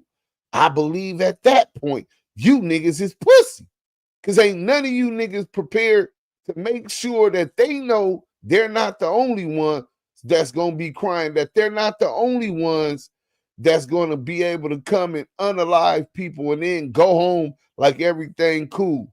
Like the law really going to hold them accountable. 1 in a million, they'll hold them accountable. But that's the best thing I could give you speaking objectively. But let's get back to the content so we can get this over with. Turned into an unspoken law. If a Hoover took one of yours, you had to take one of theirs. Psychologists might call it trauma, but in the streets, it was just life. For kids growing up in South Central, violence was like background noise. It was the way people coped with loss and proved loyalty at the same time. To outsiders, it looked senseless. To them, it was structured. The more DeAndre heard about the feud, the more he accepted that his role was already written. He wasn't trying to break the cycle. Y'all understand that? It's structured. And to survive, we understood the importance of some kind of structure. And I give you we could be a whole lot better. I look at a better conversation. DM me. I look at what do they call them out in Lebanon? What the hell is they Hezbollah? And see their structure, their financial wing working independently from their military wing working independent from their charitable wing, which works and builds relationships in the community with the people to understand the problems that they're dealing with. And they come up with solutions working interdependently. And I see that kind of structure, even the Mexican mafia and their structure. But I don't think crime, unnecessarily crime to get our money and all of that type of stuff is going to be beneficial to us in the long run. So I don't include and look at that as far as the Mexican mafia, but the way that they organize the Serenos for the most part, and the way that they move, communicate is very, very strategic and organized. We lack as much organizational skills as Bloods and Crips in California. It's just, we just been through more wars with more battle trained, right, than per se the average essay. Even though they've been through their wars, some of them, it just wasn't as intense as the statistics I'll be providing y'all at the end of the show. Let me use the bathroom real quick. Hold on. How can But how can we stop it? It's getting ridiculous out here now. We need to come together. Hey, rather 4092. Now you're talking. You know what I'm saying? Now you're talking what we already started. You know what I'm saying? And we just got to build from that point. Right now, I think, listen, this is the short answer, and I don't know if y'all understand it or not. The first and foremost, all of these niggas that complain about it, I'm gonna get to this Eddie Boy video next, bro. All these people keep complaining about young niggas not listening to them, nigga, because you niggas is pussies. You niggas is scared of these YNs. What? I thought you niggas was regulators. If you was regulators then, you should have been regulators now. Rules without regulations of the rules and enforcements of the rules then means total chaos. And that's where we're at right now. See, the accountability is, I watched how the Serenos did it, right? When they came with their peace treaty, they said if anybody comes into jail for if any of their people come to jail for a drive-by on their people, they getting shanked. You know what I'm saying? They getting shanked. You know what I'm saying? And when they come to them jails, and the Serenos control their people in jail, they have a structure in order to where it runs itself, a real machine. So say every Sereno gang there is going to check in. They have their hierarchy, and they're checking people's name. Hey, sign this birthday card, right? Checking names, running your name, seeing what you in jail for. And each dorm and each unit, motherfuckers is going to see what you up in here for, what you doing. And if your hood got green light because y'all done did some shit like that, every gang comes against you and puts in work on you. They jump you. Some of them, you can't even walk the main line because it got so bad with your hood because they didn't pay taxes or whatever it was. Now, I'm not talking about taxing the gangs in the community, even though finances and economic empowerment is the foundation it has to be built on. Nothing moves without the money, right? But even more than that, I think that's what needs to happen. Every organization, and they have selective politicking, but that's what we got to do. So say the 6 O's and the Brims had a and somebody broke and thought they were bigger than the program and broke whatever ceasefire they got, because most of the dudes is so much trauma and so much pain and decades of losses that most of the organizations don't want peace treaty. They want a ceasefire, right? Where they don't got to be cool, but they don't war. So if somebody breaks that gang would have to hold them accountable to maintain the peace. So when they hit the county, they stab their own people up or they knock them down. It's going to have to be some demonstrations like that. After about 2 years of consistency on that, I guarantee you these YNs is going to get the word of what's going on in there. Niggas that they looked up to that thought they was bigger than the program, that was totally against structure, that thought that fuck that. My homeboy died 5 years ago. I ain't trying to hear nothing them niggas talking about. Then you don't got to hear it, but you can't continue with evading the repercussions for it. Y'all say y'all want to stop it, well then show me y'all want to stop it by regulating these niggas that come up with the organizations, skills, communication skills, which most of us have, and start holding these little niggas accountable. These niggas is bitches without pistols. These little niggas don't even fight. They didn't ride bikes growing up. They muscles ain't even as strong as ours was. Hopping gates and, you know what I'm saying, hopping on roofs, roof to roof and all kind of shit, because we was outside all day. This is before gang banging. We weren't on playing the game all day and in on the internet all day, Facebook and Instagram. We were really active physically, not talking about active gang bangers. You know what I'm saying? So these dudes ain't without a gun, a lot of these niggas is cowards. A little kid could pick up a gun, 19 years old, and unalive somebody. You know what I'm saying? But hold those cowards accountable, bro. If you come to the county and you in jail for knocking somebody down and it wasn't self-defense and that person looked like us, nigga, you finna get violated. That's the only way that we could do it. And every hood has to hold it accountable. And as soon as the commission comes out that somebody, so say it was the piece with the brims and the 6-0s or the families in the 6-0, whoever breaks it, every other hood in Compton, Watts, South Central is gonna have to green light them, hold them accountable, and break them niggas down to their weakness. And they're gonna get tired of it because nobody wants war, bro. These young niggas don't understand it. Everybody loses in war. You lose guns, you lose soldiers, you lose money. Niggas can't be outside. You know what I'm saying? So, yeah, let me see what the people talking about when I said that. Let's see what they talk about. Duse did some great content. Hey, man, I appreciate that. That's kind of like what we do over here. Marked out, you know that.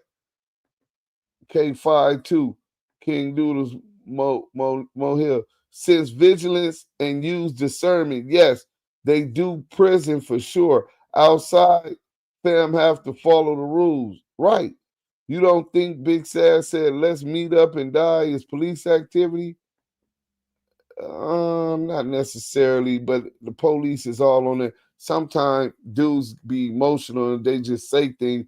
I don't know, and can't say his intent was that, but he do got like a snitch jacket. Tell me if he really got a snitch jacket, man, because I don't remember everything, but I remember a little bit about that being ran on the internet. I grew up in Compton in the 80s and 90s. I remember when they got OG Turtle in the hub, right? Some eggs gotta eat crack. Only the thing these YNs got over us is their thumbs is strong. Nah, I came up in a different era. You know, you gotta be versatile with it. You gotta be able to, you know what I'm saying, throw them things and you still gotta play with them things. You know what I'm saying? So, you know, but it has to be a desire. Our people gotta be sick and tired of being sick and tired of being sick and tired of being sick and tired. And then stand on it. If you don't stand for something, you'll fall for anything, bro. Let's go. Right back at it. He was trying to survive inside it. By 16, DeAndre wasn't just repping Denver Lane anymore. He had become part of its heartbeat. The hood saw him as one of the young soldiers who was ready for whatever came next. His name started moving from whispers to conversations, and every mention came with the same tone, respect mixed with fear. By then, he wasn't just another young blood holding down the block. He was the block's weapon, molded by history, driven by grief, and guided by a war that started long before he was even born. By 16, Baby B Brazy wasn't just hanging on the block anymore. He had started moving like someone who wanted to prove he could handle pressure. Older homies began trusting him with small runs, mostly things that required heart and quiet focus. He'd slide through Hoover territory on solo missions, tagging up walls and snapping pictures just to show he could get in and out untouched. That was the kind of energy that got people talking. In the streets, it was never about what you said. It was about... Yeah, y'all don't know nothing about that. You know what I'm saying? Sliding into Dinker Park and striking up and all that. You know what I'm saying? King Park and all that. You know? When you young, man, that's another way that niggas earn stripes, man. You know what I'm saying? To get your name out there. I agree. What you did when nobody was watching. Why don't you help us? Back then, the internet had already started changing gang life. Social media made every move visible, and DeAndre knew how to use it to send messages without saying a word. He'd post pictures in enemy zones, standing by street signs that spelled out danger. He'd throw up his set, sometimes with a smirk that looked more like defiance than pride. The post didn't need captions. Everyone who mattered already understood what he was saying. Those little flexes built his legend faster than anything else could. People started whispering that he was the lil homie who didn't miss, the one who pulled up and handled business without hesitation. Nobody could say exactly how many hits he had been involved in, but the rumors alone gave him weight.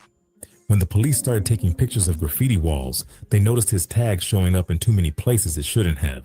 To the Denver lanes, that meant respect. To the cops, it meant attention. He had a way of moving that made older members respect him. He didn't talk too much, didn't brag, didn't post things that would get him caught.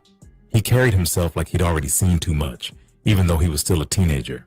When he showed up at neighborhood meetings, older heads treated him like a grown man.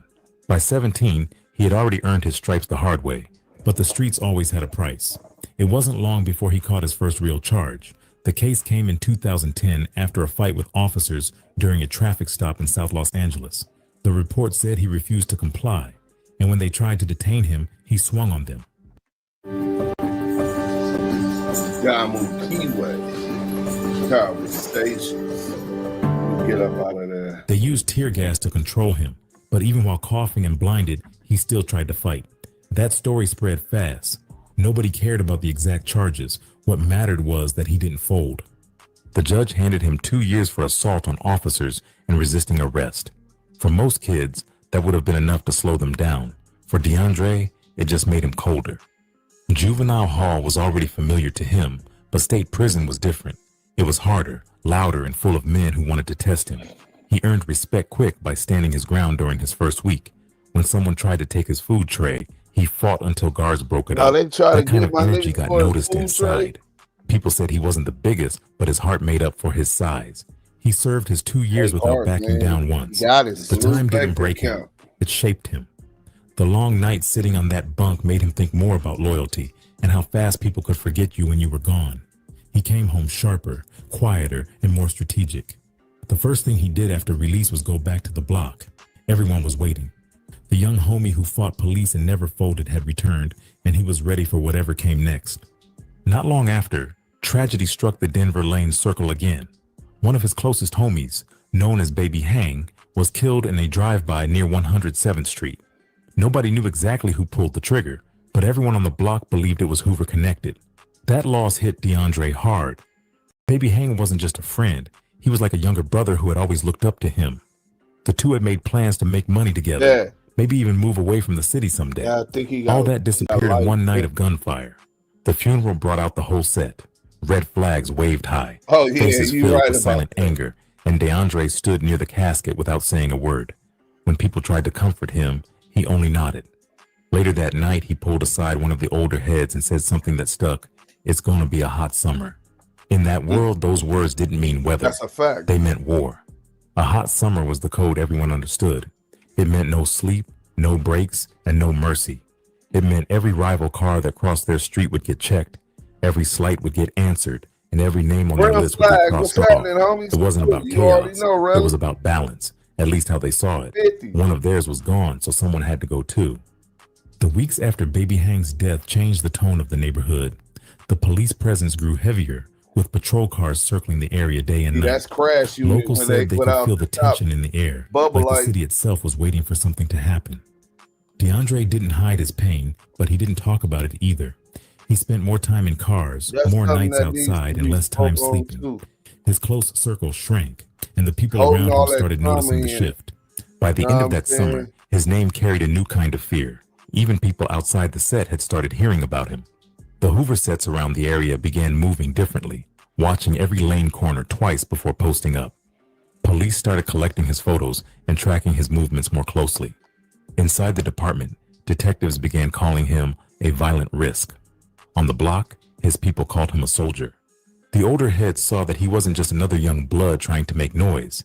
He was someone who believed in what he was doing. Every move felt like a step toward making his name mean something permanent.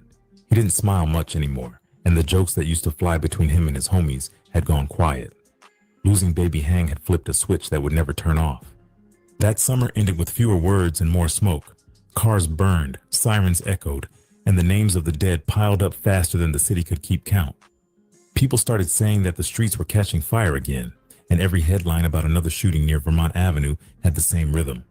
For Baby B Brazy, that season was personal. He didn't see it as revenge. He saw it as balance. And when the heat rose, bodies followed. By early 2015, Baby B Brazy had already earned his rep as one of the Denver Lane's most active hitters.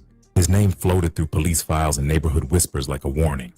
That spring, he got caught up in a daytime burglary in Pasadena. It was supposed to be an easy grab, a quiet house, some quick money, nothing loud. Instead, it turned into chaos. A neighbor spotted them breaking in and called 911. Within minutes, the Pasadena police helicopter was circling overhead, tracking the getaway car down Fair Oaks Avenue. The chase tore through red lights until they ditched the car in an alley. Officers found stolen electronics and jewelry in the trunk, plus gloves and a .380 shell casing. Brazy was caught trying to run through a backyard fence, winded but calm. He took the charge with a smirk, like it was nothing new. He got released on bail after 2 months, walking out with that same calm look on his face. For most people, that kind of close call would have been a warning. For him, it felt like a countdown. Freedom became the spark for something bigger, a season of pure chaos that would burn through Los Angeles one body at a time. The new year didn't start quiet. On January 17, 2015, just weeks after getting out on bail, Brazy and two homies, Cedric Kilo Parker and Maurice Wolfie Jones, spotted a silver Mercedes-Benz idling outside a laundromat near Imperial Highway. The driver was distracted, talking on the phone. Brazy slid up fast, pulled the door open, and flashed a piece. The man froze, dropped his phone, and backed away as they peeled off with the car. That Mercedes became their ride for the next few days. The same night, the trio cruised down toward Hoover Turf, near 105 and Figueroa, where a group of 83 Hoover members were hanging outside a liquor store. Surveillance cameras caught the silver Benz creeping slow under the flickering streetlight. The windows rolled down and the shots rang out. Fast, tight bursts from a .380. People scattered, bottles shattered, and a man got hit in the leg while trying to run. Detectives later said the shooting had all the marks of a Denver Lane hit, but nobody on the block wanted to talk. The shell casings matched a .380, the same caliber linked to the Pasadena burglary months earlier. To police, that was the first connection. To the streets, it was just another message. The next morning, Brazy posted on Facebook. He didn't mention the shooting, but his post read, "They say they outside, I don't see them though." The caption came with a selfie, red hoodie on, smirk heavy. To the untrained eye, it looked like a regular post, but to anyone who knew the code, it was a direct taunt. Build a website you love with Wix. Where your work. Y'all hit that, bang that like button, man. Working gang intelligence flagged the post immediately. They had been watching his page since the burglary arrest. They screenshotted the image, cross-referenced the timestamp, and quietly started building a timeline. Nobody knocked on his door yet. They wanted to see how far he would go. A month later, the violence jumped from message to murder. It was Sunday afternoon, February 21st, 2015. The sun was out, families were running errands, and traffic crawled through the intersections of Los Angeles County. On 108th Street near Avalon Boulevard, a black Chevrolet pulled up beside a white Infiniti sedan, stopped at a red light. Inside that Infiniti was 21-year-old Nathaniel Ankar, a college student with no gang ties. He was on his way to visit a friend in Compton. Witnesses said the shooter leaned halfway out of the window, aimed and fired multiple times into the driver's side. The first shot hit Nathaniel in the chest, the next in the shoulder, and one grazed his neck. The Infiniti drifted across the intersection, bumping into a parked car before stopping. The shooter's car sped off, tires screeching as bystanders ducked for cover. Police and paramedics arrived minutes later, but Nathaniel was already gone. One witness, a woman named Letitia Williams, told investigators she saw the whole thing from her porch. She described a man with a tattooed neck and short braids hanging out the window of a black Chevy, his arms steady, eyes cold. That detail stuck with detectives. It sounded like the description they'd already seen in the Pasadena and liquor store reports. Ballistics later confirmed it. The shell casings found at the scene matched the same .380 from both earlier incidents. To detectives, the trail was clear. The same shooter, same weapon, same style. They just needed proof it was Brazy behind the trigger. Nathaniel's death shook the local community. His mother, Yolanda, went on television saying her son wasn't part of the streets. "He just stopped at the light," she said through tears. "He never even saw them coming." That line hit everyone watching. It showed how random the violence had become. Now that's nasty work. This innocent kid, prayers and condolences to this kid's father, mother, siblings, friends, and family, aunts. You know what I'm saying? If this dude truly wasn't a gang member and he was knocked down, that's some fucked up shit, bro. Let's go. For Brazy, the shooting didn't feel random. In his world, it was another hit in a war that had no rules. He bragged quietly to people around him, saying the streets were getting cleaned up. His friend said he'd come back from the ride with that same half smile, no emotion, just silence. It was like he'd stopped seeing faces. To him, the Hoovers weren't people anymore, just targets. Detectives from LAPD's Southeast Division kept his name off the public radar. They followed his Facebook again, tracing every post and comment. He never admitted to the killing, but his next status hit differently. He wrote, "Some things we don't talk about, they just get handled." The comment section filled with fire emojis and free Brazy tags, even though he wasn't locked up yet. The arrogance of it all made detectives patient. They knew he was spiraling, and they wanted to catch him in motion. Behind the scenes, the Denver Lane Bloods were starting to feel pressure. Every shooting brought more surveillance, more police on the corners, more raids. The Hoovers retaliated too, spraying houses and jumping anyone who looked like they were from the lanes. But Brazy didn't slow down. To him, chaos wasn't danger. It was opportunity. March 2015 hit like a movie reel running too fast. It was 4 days that flipped the city upside down, and it started with the killing of Kaylen Warren on March 18th. Kaylen was 20 years old, a local from Westmont, and word spread that he got shot while sitting in a parked car outside a friend's house. Witnesses said the shooter walked right up, fired twice, and disappeared into a waiting sedan.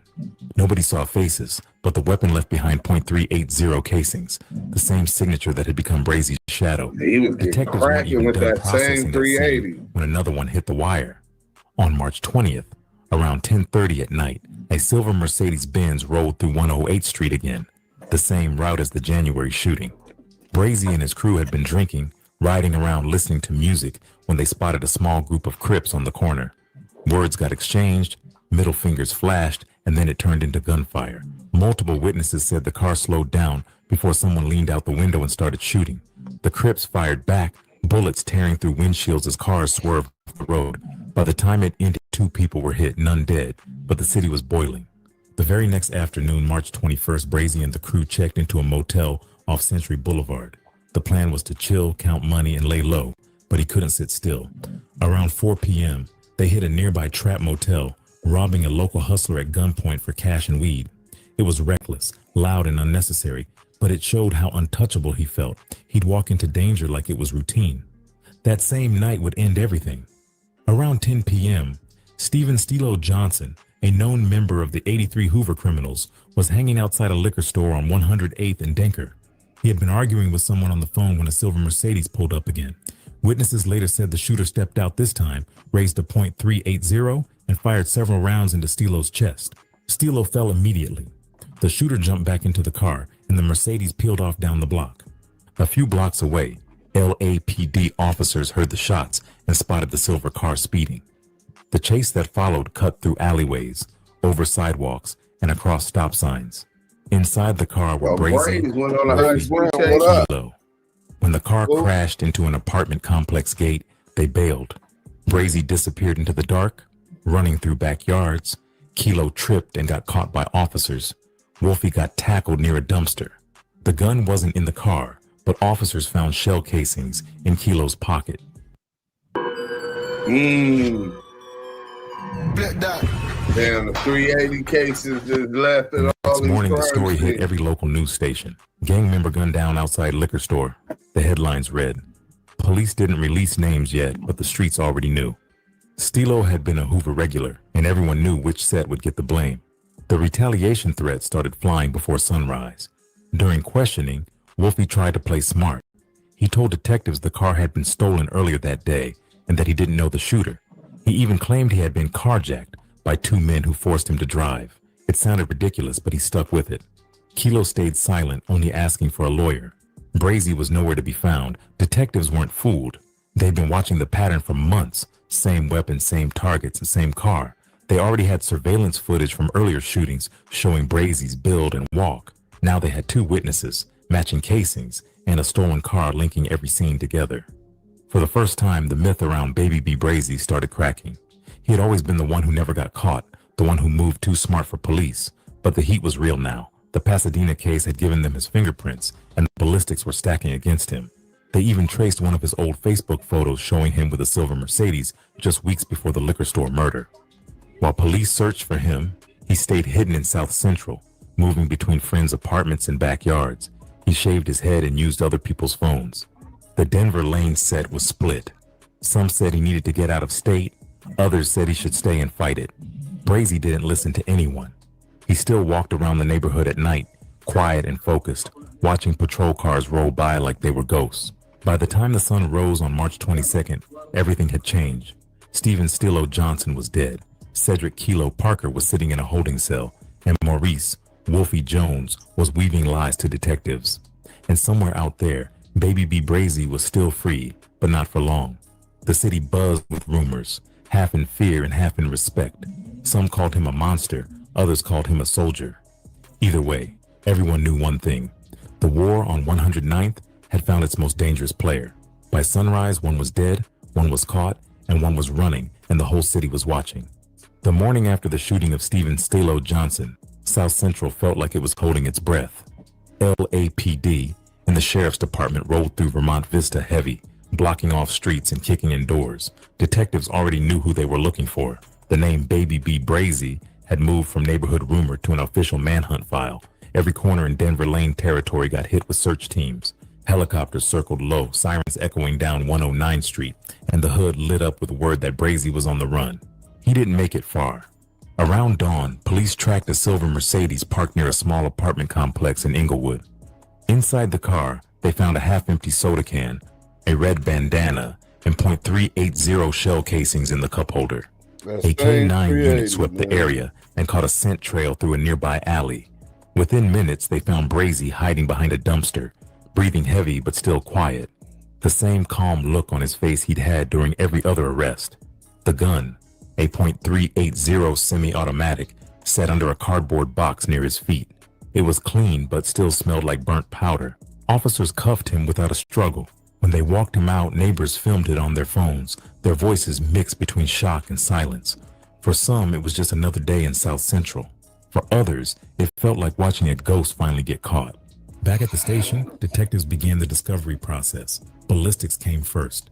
Every casing matched, from the Pasadena burglary to the liquor store shooting to the murders of Nathaniel Ankar and Stephen Johnson. The same weapon, the same trajectory, the same shooter. Then came the digital trail. Cell tower pings placed Brazy's phone near each crime scene at the same times. They pulled up Facebook posts, stamped within hours of every attack. It was all there. The arrogance, the coded messages, the same rhythm that had taunted detectives for months.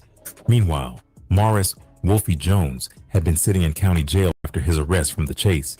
He tried to play smart again, denying everything, but detectives weren't in a rush. They had a plan, something called the Perkins Operation. It was a tactic where undercover officers posed as inmates to get suspects talking.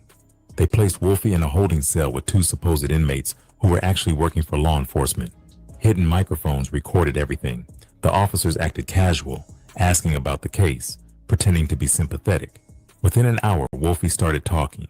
He bragged that his bro did it clean, saying Braze finished him, hit him right in the chest. He laughed while telling them about how the car crashed and how Brazy ran through the apartments barefoot. He didn't know the whole thing was being recorded. That conversation broke the case wide open. Detectives had confirmation linking the crew to the murders straight from one of their mouths. They brought the recording into the evidence file and started prepping for trial. The courtroom stayed packed when the case went to trial in late 2016. Reporters lined the hallway. Families from both sides sat in silence, and prosecutors laid out every detail like a timeline of destruction. They opened with the Pasadena burglary, then moved through each shooting one by one. The prosecutor showed photos of shell casings, surveillance clips, and even Brazy's Facebook screenshots with captions like loyalty over love and we don't do warnings. The tone was cold, deliberate, like they were building a movie script from real lives. Witnesses came forward carefully. Kiwe, I told you, conversation. Brazy was a serial killer, man. Laetitia Williams, the woman who saw Nathaniel Ankar's shooting, identified Brazy as the man leaning out the car window. Forensics backed her up with trajectory data showing shots came from the height of someone Brazy's size. Detectives explained how the same .380 tied every scene together. The cell tower records put his phone in the exact grid of every attack, including the one from February 21st when Ankar was killed. The defense tried to fight back. They claimed the Facebook posts were just street talk, not confessions. They said the shell casings couldn't be tied to Brazy's gun because too many hands touched the weapon. They even brought in a girlfriend to offer an alibi, saying he was at her place during one of the shootings. But when she took the stand, she froze. Her eyes filled with tears, and she refused to testify further. The judge warned her, but she stayed quiet, saying only, "I can't do this." That silence spoke louder than any statement. When the prosecution replayed the Perkins recording, the courtroom went still. Hearing Wolfie brag about Braze finished him hit hard. Even jurors leaned forward, faces tight. It was the missing piece. The voice on that tape erased any doubt. After 3 weeks of testimony, the jury took just 2 days to reach a verdict. Guilty on all counts. 2 murders, multiple attempted murders, carjacking, burglary, and gang enhancements. The judge read the sentence slowly, his voice heavy with finality. Brazy showed no emotion, staring straight ahead as the judge handed down 2 life without parole sentences plus 227 years. The courtroom murmured. That number sounded unreal, like something from another world. But in California law, it made sense. Each crime stacked on the last until it reached eternity. When the sentence came down, family members from the victim's side cried quietly. Nathaniel Onkar's mother whispered, "Now maybe we can rest." On the other side of the room, a few Denver Lane homies sat silent, faces blank. Nobody spoke. Nobody dared. After the hearing, prosecutors held a short press conference, calling it one of the most violent gang cases in years. They said the evidence was overwhelming: the gun, the Facebook posts, the cell data, and the bragging confession. Reporters called it the unraveling of a local legend. But inside the jail, some still called him a soldier who went too far. When guards led him away, he didn't look angry, just quiet. The same cold calm that had followed him since his first arrest never left. They say he looked at no one, not even his mother sitting in the back row. Maybe it was guilt, maybe pride. Nobody could tell. The paperwork called it justice. The streets called it balance. Either way, it was over. At 27, the same kid who grew up on 109th Street, who got put on by his mom at 12, who lived by a name older than him, had traded the block for a box, life without parole. 2 lifetimes plus 227 years. The war he fought his whole life ended where every road like that eventually leads. Behind steel doors, counting years that don't matter anymore. When the bus pulled into California State Prison, Baby B Brazy was just another number in the system. They sent him straight to a level 4 yard, the kind reserved for lifers, killers, and gang leaders who couldn't walk anywhere else. The gates clanged behind him, and the smell of steel and sweat hit immediately. Inside those walls, time didn't move, it just circled. The morning started with alarms, ended with counts, and the space in between was survival. The older inmates told him how it worked. Breakfast at 5 a.m., yard at 8, locked down by sundown if nothing popped off. Every day was tension waiting to explode. Bloods, Crips, Hoovers, and Sureños all moved like ghosts separated by invisible lines. The guards didn't control peace, respect did. You learned quick who to look at, who to avoid, and who to fight if it came to it. Brazy adapted fast. He stayed quiet, listened more than he talked, and earned his position through patience. Even inside, his name carried weight. Younger inmates whispered about him, calling him that Hoover killer from the lanes. He never bragged about the past, but he didn't deny it either. His rep did the talking. For months, he kept his head down, hitting the yard daily, lifting weights, running laps, and keeping a routine. But the boredom of a life sentence started eating at him. That's when the phones started coming around. Contraband phones were the new gold inside. Every block had one floating through hands for the right price. Inmates used them to text, record, or call home. But Brazy saw something else in them, a voice. Around 2020, he found a way to record clips and send them out through friends on the outside. Those clips eventually landed on YouTube under a new page called Who's Who. Nobody expected it to take off. The first videos were just him talking about daily life inside, the fights, the politics, the food, the guards. But his tone was raw and honest. He spoke with that same South Central rhythm that made it sound like he was right back on the block. Only this time, the bars were behind him.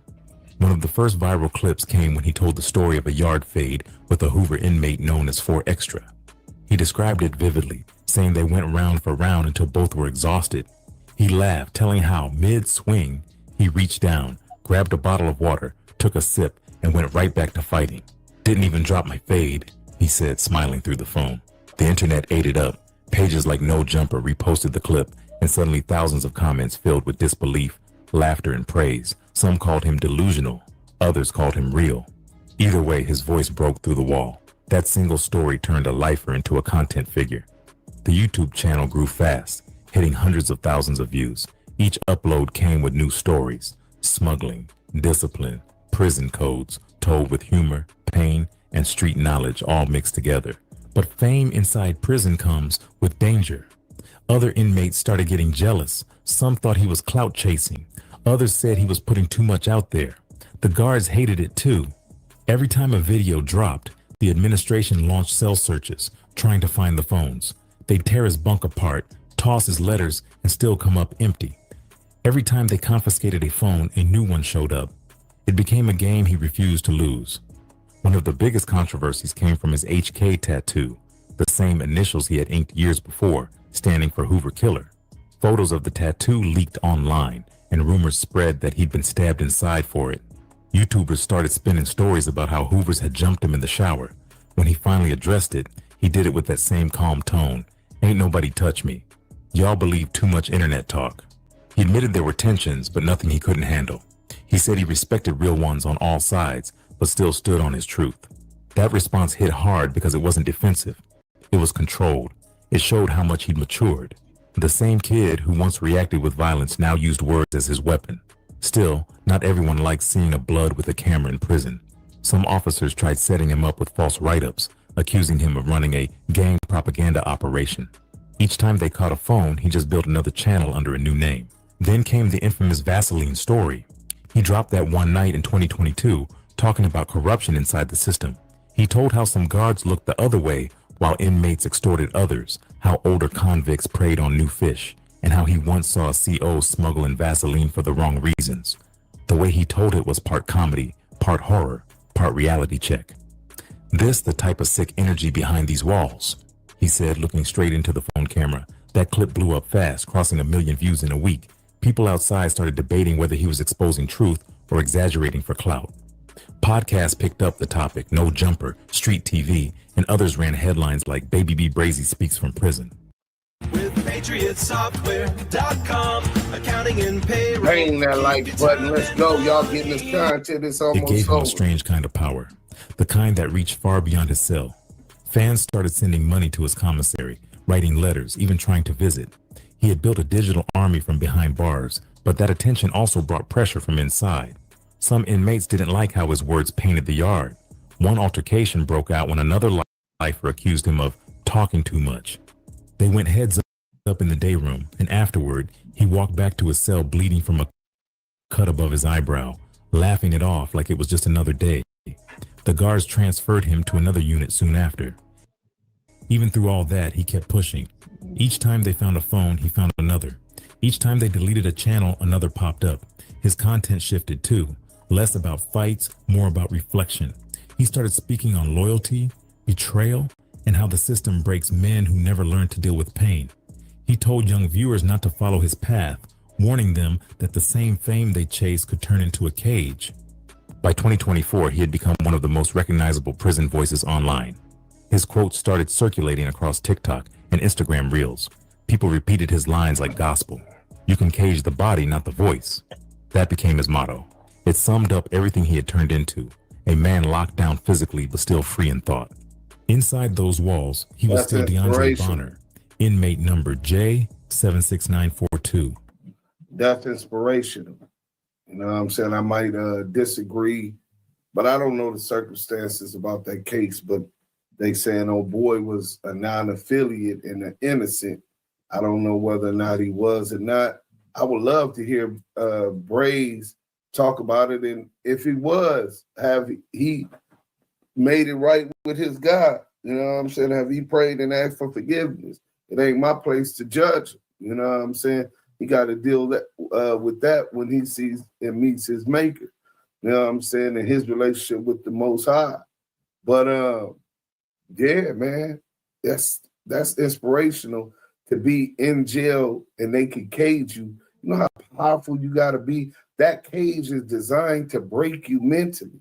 And he's still excelling. Salute to him on that. Let's go. But to the outside world, he had become Baby B Brazy. The blood from 109 went from shooter to storyteller. His journey showed that even from the tightest cell, a man could still reach millions.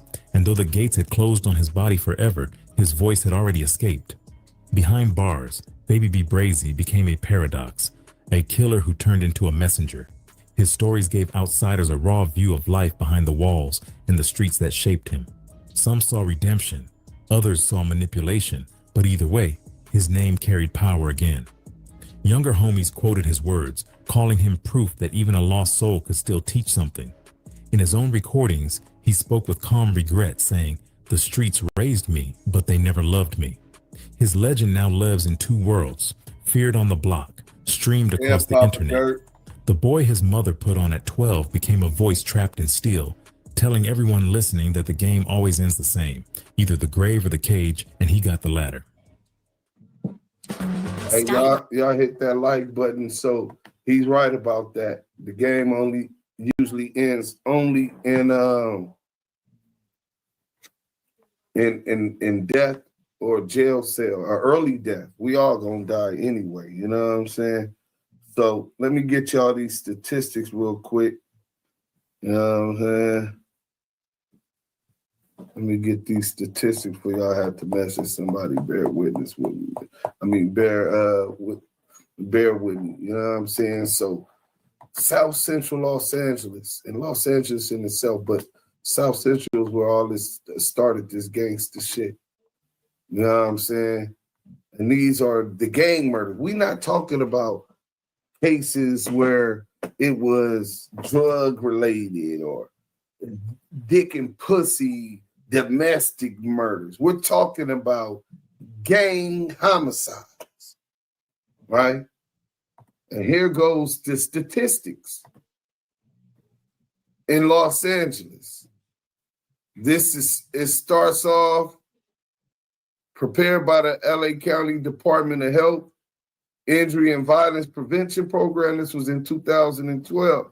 And then the LA Sheriff's Department, LAPD, LA Department of Coroner, California Department of Health Services, Center for Health Statistics, and Death Statistical Master File. So from between 1980 and 2008, 1980 to 2008, that's 28 years. So in 30 years, this was the gang murder rate, right? 351 gang murders in 80. 81, 292, 82, 205, 83, 216, 84, 212, 85, 271, 86, 328, 87, 328. My bad. 87, 387, 88, 452, 89, it rose to 554 albums. 90, it rises to 690. 91, 771 is still rising, y'all. 92, the year of the peace treaty, 803. 91, 803 is before the peace treaty. 92, 724. 93, 724. 94, 779. See, now here come Duse, 724, 779. Then you got 867 and 95, right? Duse Sims is 16, 17 years old at this point, right? And then it goes on. I added all of those up, right? And the number came up to a total of 14,060 gang murders in a 28 years span. 14,060 gang unalivings in that 28-year span in Los Angeles. Gang. We're not talking about a brother beefing with another family and unalives another brother, a sister unaliving another sister. We're talking about due to the gang politics, people dedicating their lives and protecting them and theirs and survival of the rivals doing the exact same thing in Los Angeles. Do y'all understand that that is more homicides than the Afghanistan and Iraq war put together? So total, Iraq and Afghanistan, U.S. military service members lost total was 6,821. So about 6,800 U.S. servicemen died in the Iraq and Afghanistan war put together. And let's see how long that war was, right? And mind you, this was a war of the Iraq war was 8 years, 8 months, and 25 days, right? And then the war in Afghanistan was 19 years, 10 months. So if you put two of these wars together, you got 19 years plus 10 years. That's 29 years of war. Exactly a year more than the Crip and Blood statistics, the LA gang war statistics, and the intensity of warfare in Los Angeles between gangs, so-called gangs. And the numbers pale in comparison. This ain't nothing to brag about. This is something that I'm ashamed of. This is something that startles me to a point that I want better for my community. This is Active Chucks, man. The Damu and Kiwe conversation. I hope that y'all was able to visualize. Let me show y'all this. Because some people just, y'all see them curls, you know what I'm saying? Some people is just, some people learn better through statistics. This was the calculator, 14,060 unalivings, to gang unalivings in Los Angeles, as opposed to 6,821. The intensity doubled, plus some. The intensity in the Iraq and Afghanistan war put together, man. This is sad. We got to do better. Unity and structure is coming. If y'all with me, make sure y'all subscribe. On our road to 10K subscribers, we need about 800 and some change. Pass the word, spread it. The revolution will not be televised. It'll be streamed here at Active Chucks, Damu Kiwe.